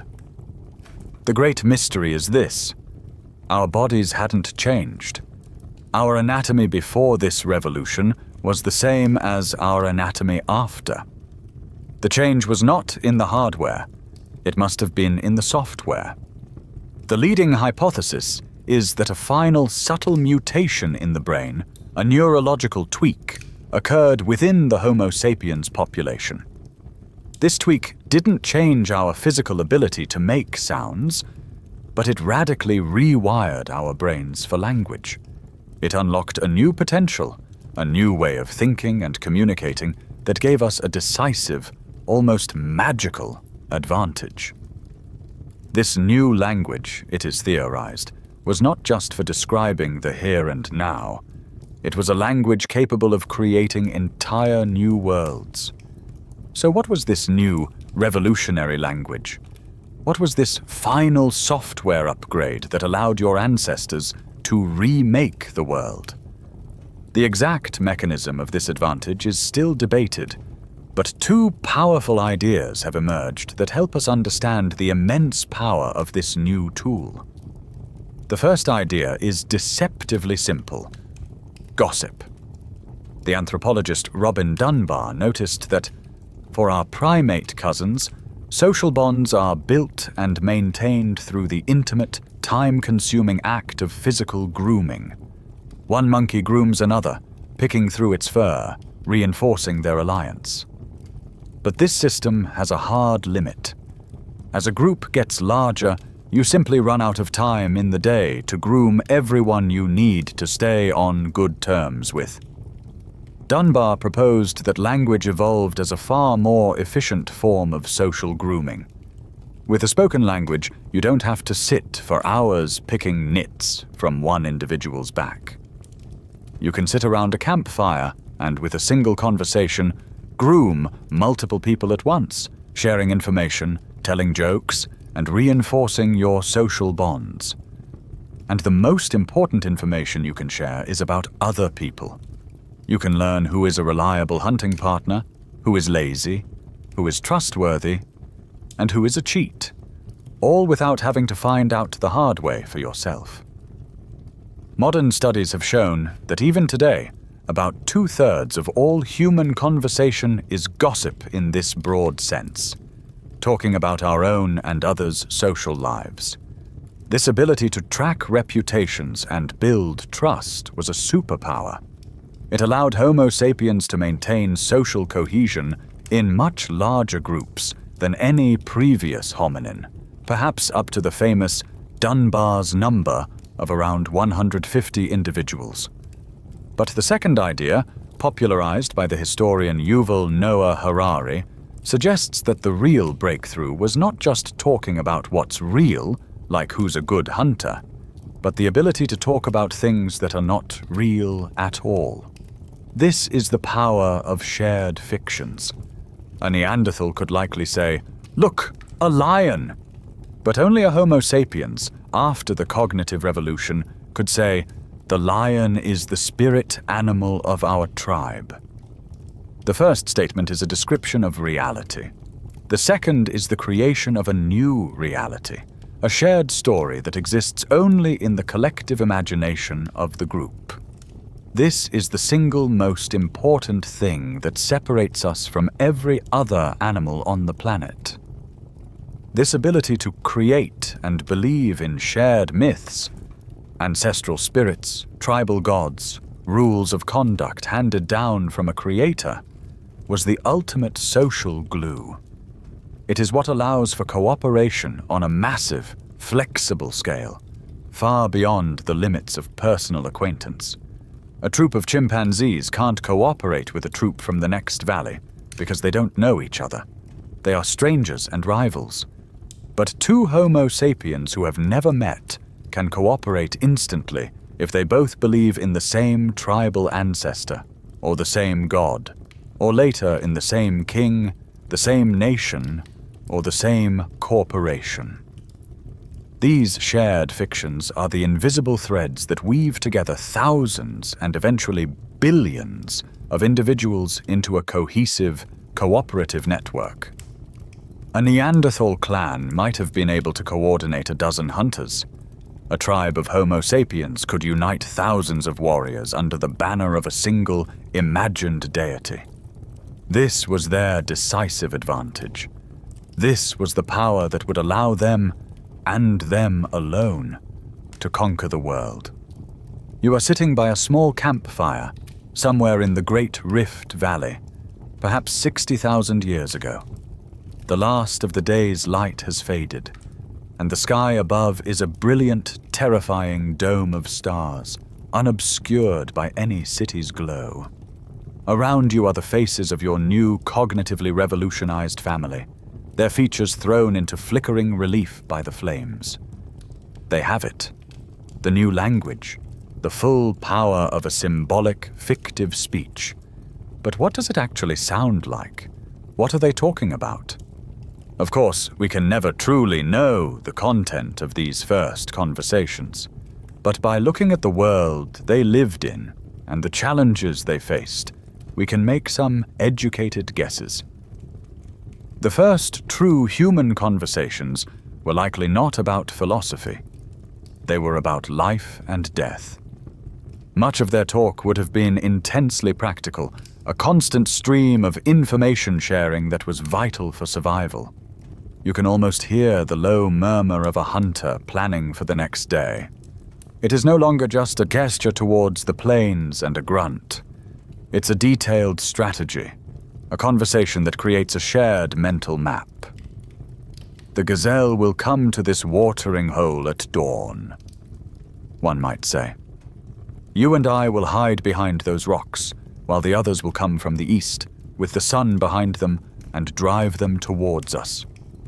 This is language as a tool, a way to coordinate action with a precision no other species could dream of. You would hear a mother teaching her child how to process a plant tuber, her words guiding the child's hands. No, not that root.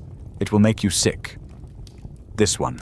You must peel it first, then soak it in the stream to wash away the bitterness. It is the birth of active teaching, a way to transmit accumulated knowledge with high fidelity, ensuring that hard-won lessons were not lost with each generation. But their lives were not just about survival. They were about each other. As the fire crackles, you would hear the quiet, constant hum of social grooming, the gossip that held their delicate society together. The talk would be of who did what that day, reinforcing the group's social norms. He brought back more than his share of the honey. He is a good man. She did not help the others gather firewood, and her fire went out. She must learn to be a better neighbor. You would hear the strengthening of family bonds, a father comforting a child with a story, two friends sharing a joke, a partner whispering a reassurance. This is language as a social glue, a way to navigate the complex, shifting landscape of alliances, resentments, and obligations that come with living in a large group of intelligent beings. It allowed them to build a web of trust that was stronger and more flexible than any based on instinct alone. And then, as the flames die down to glowing embers, and the vast, starry sky seems to press in on the small circle of light, the conversation would turn to the things that cannot be seen. This is where the true magic happens. You would hear the first myths, the first attempts to explain the world. The moon is the ghost of a great hunter, forever chasing the sun across the sky. You would hear the first stirrings of history and ancestry, a way to bind the present to the past. Your grandfather's spirit now lives in the great eagle. When you see it, know that he is watching over us. And you would hear the first tribal stories, the shared fictions that created a collective identity. We are the people of the river. We have always lived here, and this land is ours, a gift from the Great Spirit. This is the moment a group of related apes becomes a people. It is the moment a physical world is joined by an infinite, imagined one, a world built of nothing but sound and shared belief. You watch as bands of your ancestors, armed with this new linguistic superpower, begin to move. Their shared stories create a resilience and a cooperative spirit that allows them to push into landscapes no human had ever conquered before. They cross the deserts of the Middle East. They push into the frozen plains of Siberia. They build rafts and cross the sea to Australia. Each time a group splits off, venturing into a new valley or over a new mountain range, they take their language with them. And then a slow, inevitable, and beautiful process begins: the diversification of the human voice. The story of how one language becomes 7,000 is, in many ways, a perfect echo of the story of how one species becomes many. Imagine a single ancestral population of speakers, the proto-world language, as some linguists have ambitiously tried to reconstruct it. As this population expands and separates, the linguistic connections are severed. A group that settles on a coast will need new words for tide and crab and canoe. A group that moves into a cold mountain range will need new words for snow and avalanche. Over time, the sounds themselves begin to shift in subtle, unpredictable ways. A hard K sound might soften into a sh sound in one group, while in another it becomes a G. Vowels drift, and grammar simplifies or restructures itself. After 1,000 years of separation, the two groups might meet again and find that they speak different dialects, like a modern Texan speaking to a Londoner. After 2,000 years, they would find that they can no longer understand each other at all. Two new languages have been born. This is the science of historical linguistics. By comparing the vocabularies and grammatical structures of modern languages, linguists can trace these family trees of sound. They can find the systematic correspondences, like how the P sound in Latin words like pater, father, and piscis, fish, often corresponds to a F sound in Germanic languages like English, father, fish, to prove a shared ancestry. Using this comparative method, they have been able to reconstruct the vocabularies of long-dead proto-languages, like Proto-Indo-European, the ancestor of a vast family of languages stretching from India to Iceland. It's a form of time travel, hearing the ghostly echoes of words that haven't been spoken for 6,000 years. This process, repeated over and over again on every continent, is what gave rise to the breathtaking linguistic diversity we see today. From languages in southern Africa that use complex click consonants, to whistled languages in the Canary Islands that can carry for miles across deep valleys, the human mind has molded the raw material of speech into over 7,000 distinct forms. This creative explosion is a testament to the adaptability of our species. Yet, underneath it all, the foundation is the same. Whether you are speaking English, or Swahili, or Mandarin, you are using a vocal tract with a 1-to-1 ratio to produce vowels. You are using a modern hyoid to control a larynx free of air sacs. You are using an ear tuned to the high frequencies of consonants. And you are using a brain running the ancient software of the FOXP2 gene.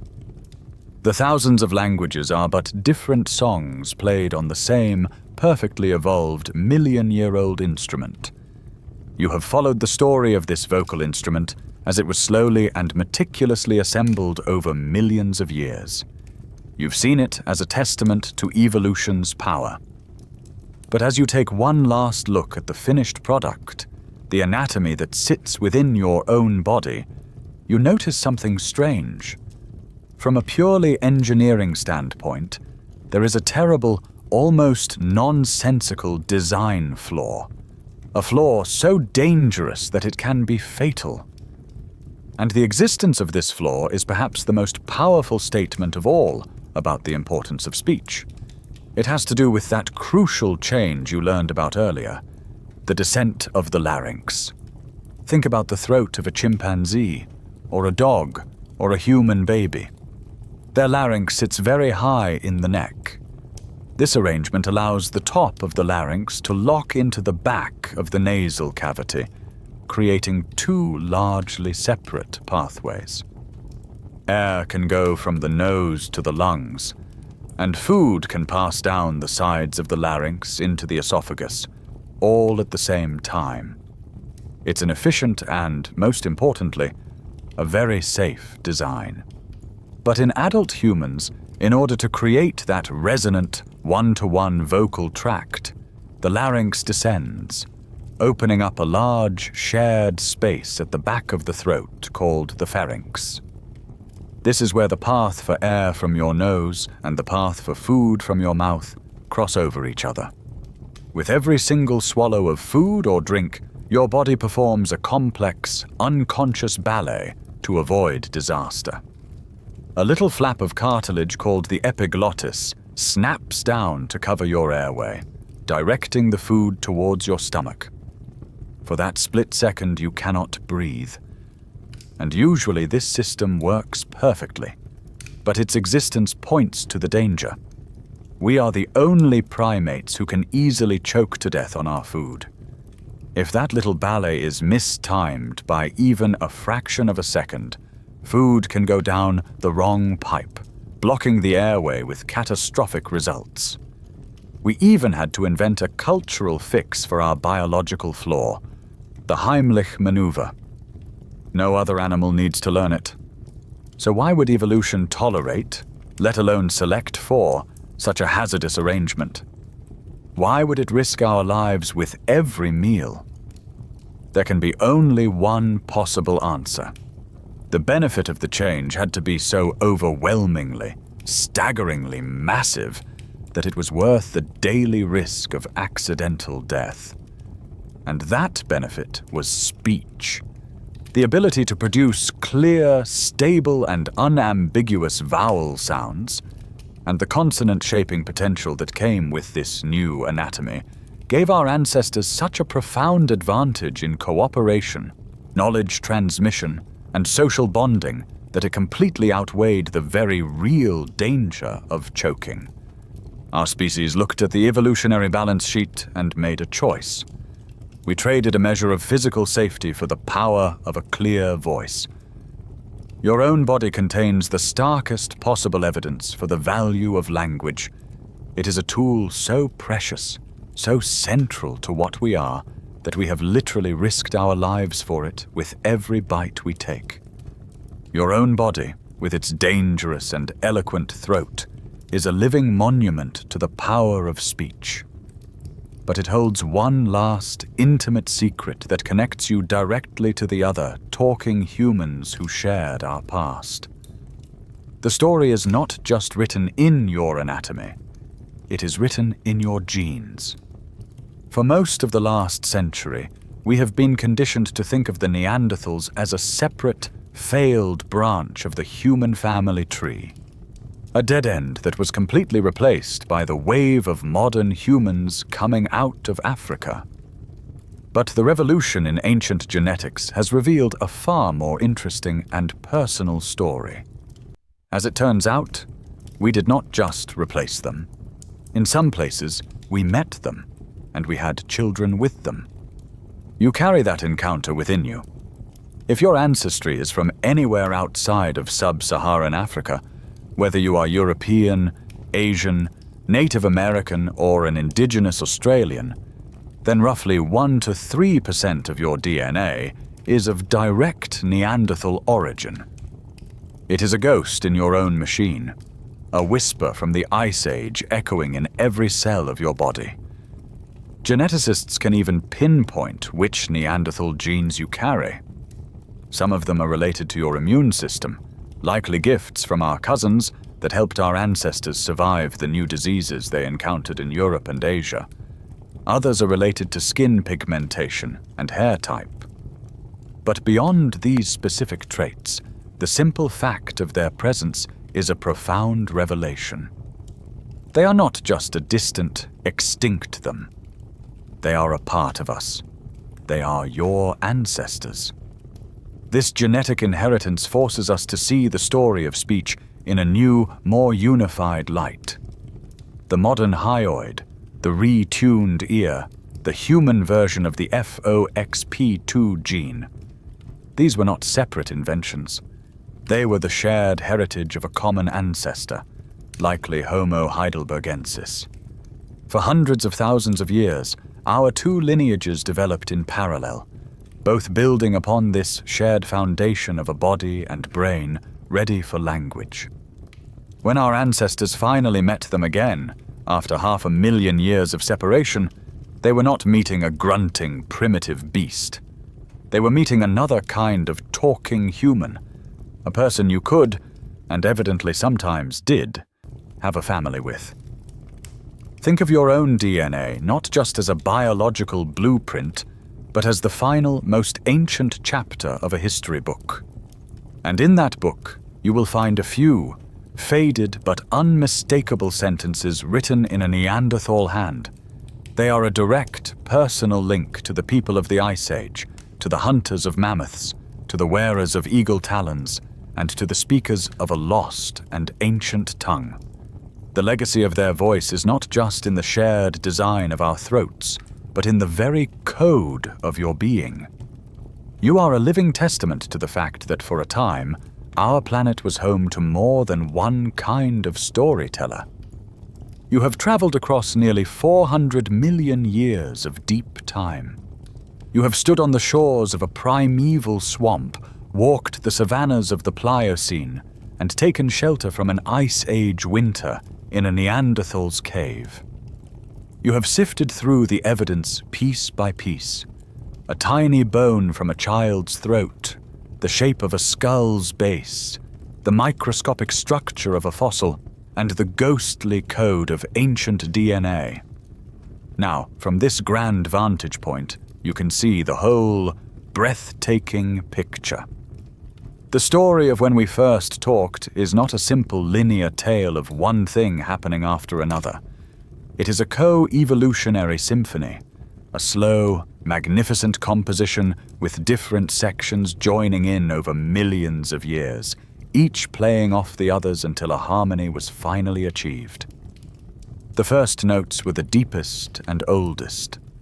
You heard them in the Devonian period, with the evolution of lungs for breathing and a muscular tongue for eating. These were the simple, percussive rhythms of basic survival, the raw materials that lay dormant for an eternity. For millions of years, the voice of your ancestors, the Australopithecines, was a loud but simple instrument, a booming horn muffled by the presence of laryngeal air sacs, good for broadcasting, but not for conversation.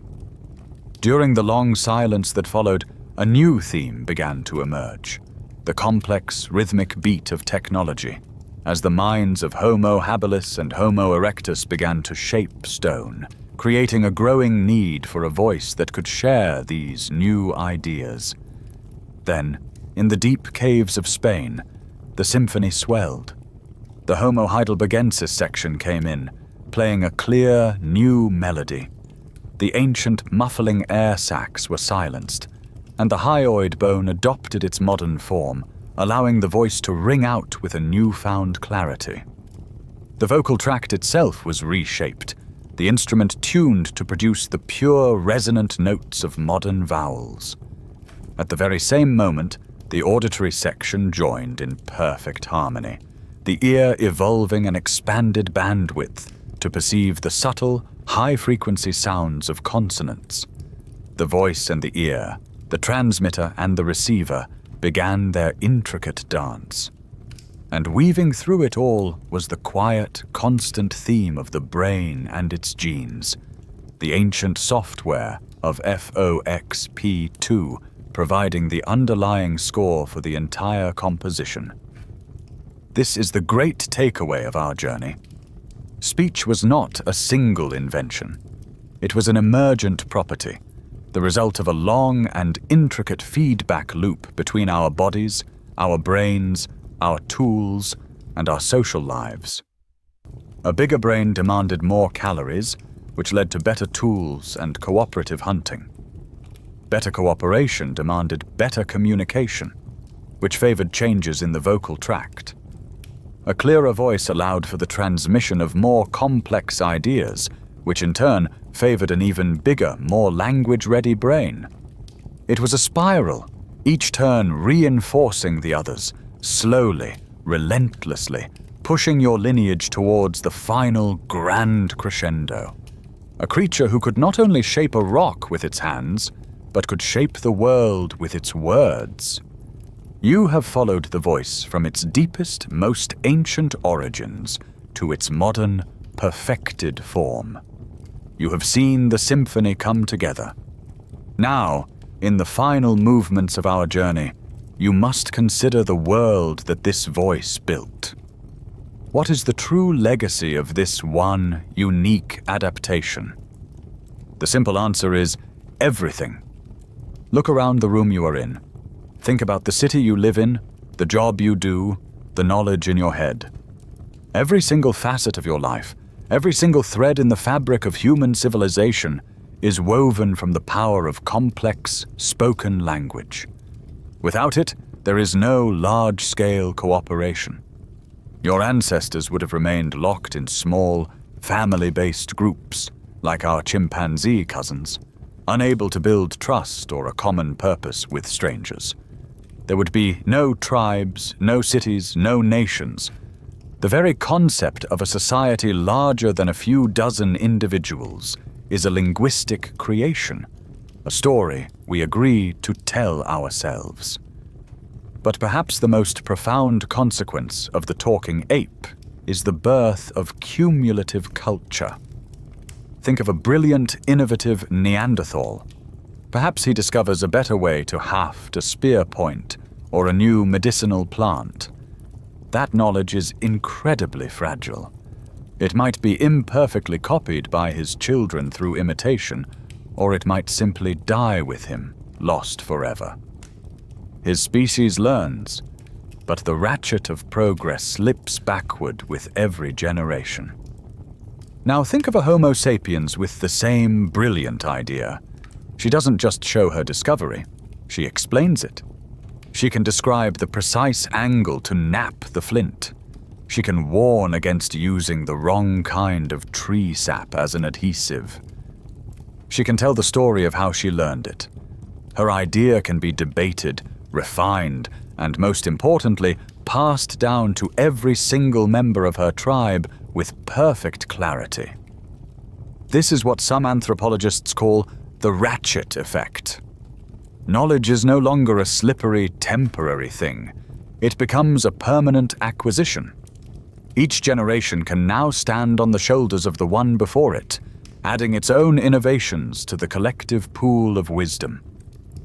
For over 95% of our species' history, this entire library of human knowledge was stored not in books or on hard drives, but in the memories of elders and the epic stories told around the campfire.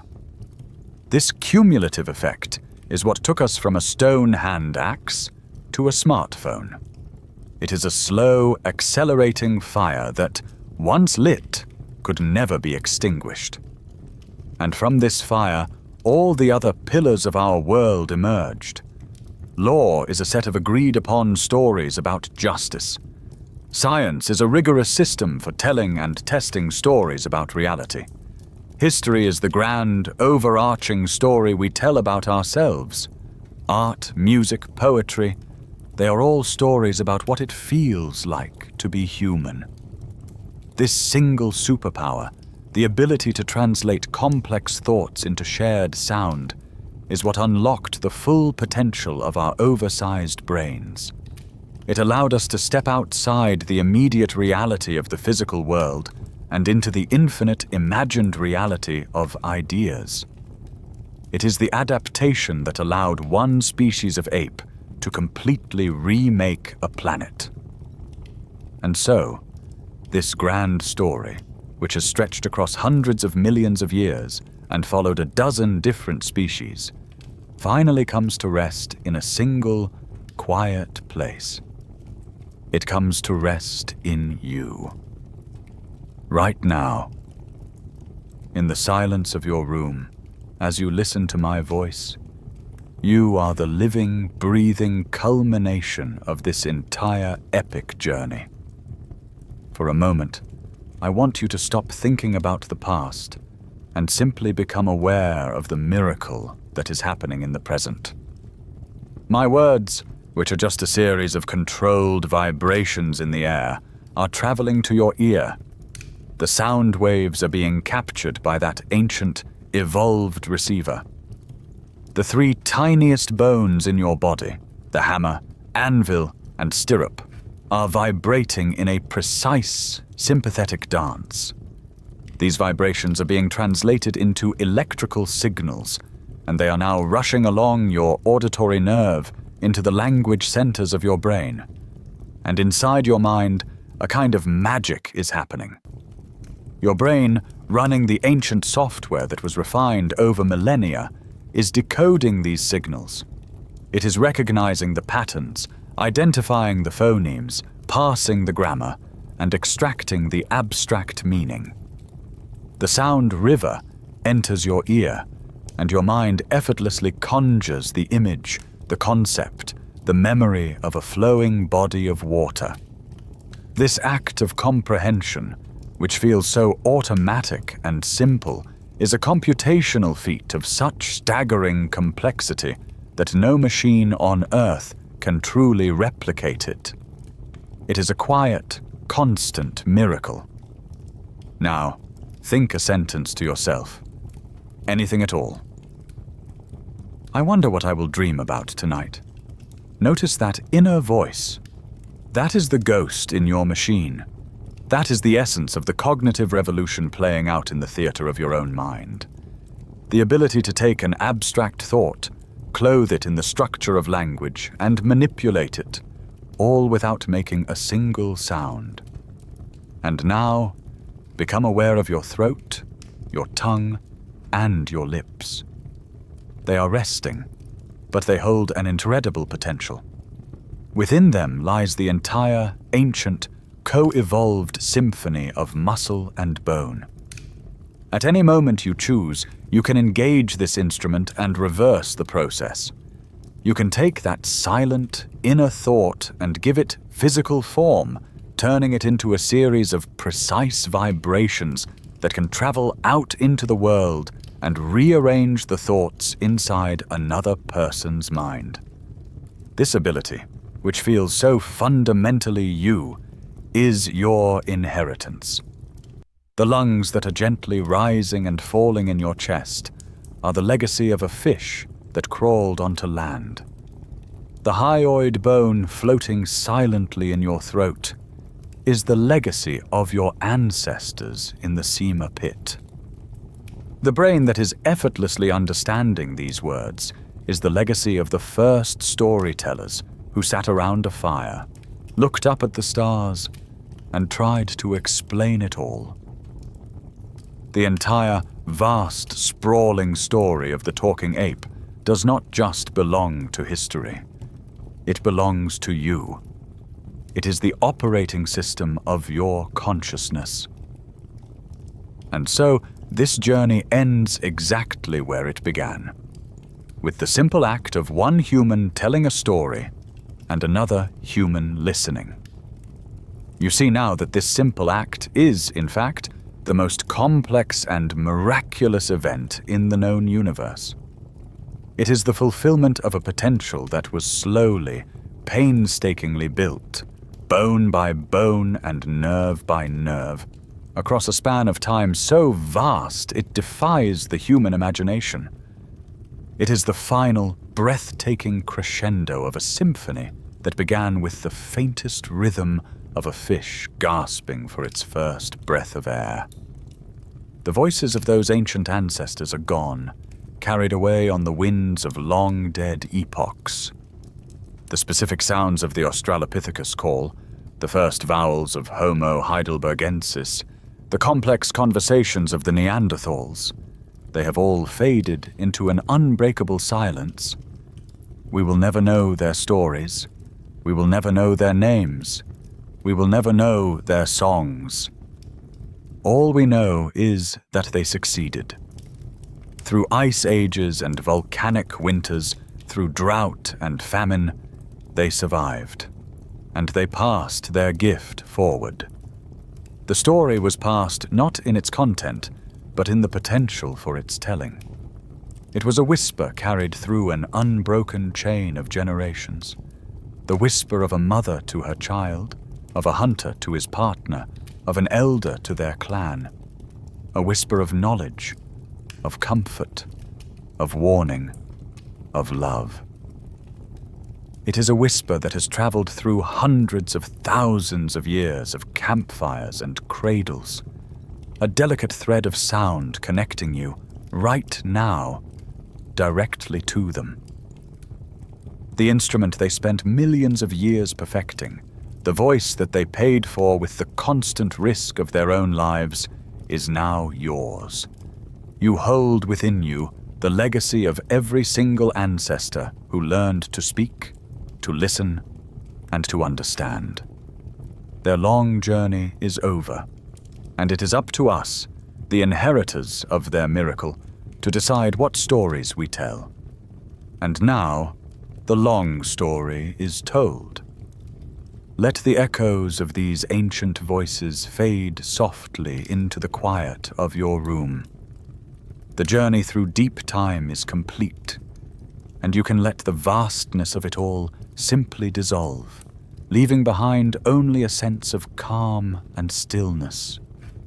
The intricate details of the hyoid bone, the complex frequencies of the ear, the names of all the ancient ones, you can let them all drift away now, like leaves floating gently down a slow, quiet river. They have done their work. They have brought you to this moment, to this place of rest. There are no more problems to solve, no more mysteries to uncover. There is only the gentle rhythm of your own breathing, a soft and ancient tide pulling you slowly and surely towards the peaceful shore of sleep. Feel the weight of your body as it eases into comfort, and allow your mind, that brilliant storytelling mind, to finally go quiet. Let the last thoughts of the day soften and blur, fading into the peaceful, empty darkness that waits behind your eyes. Your only task now is to rest, to let go, and to drift into the deep and restorative silence of your own dreams.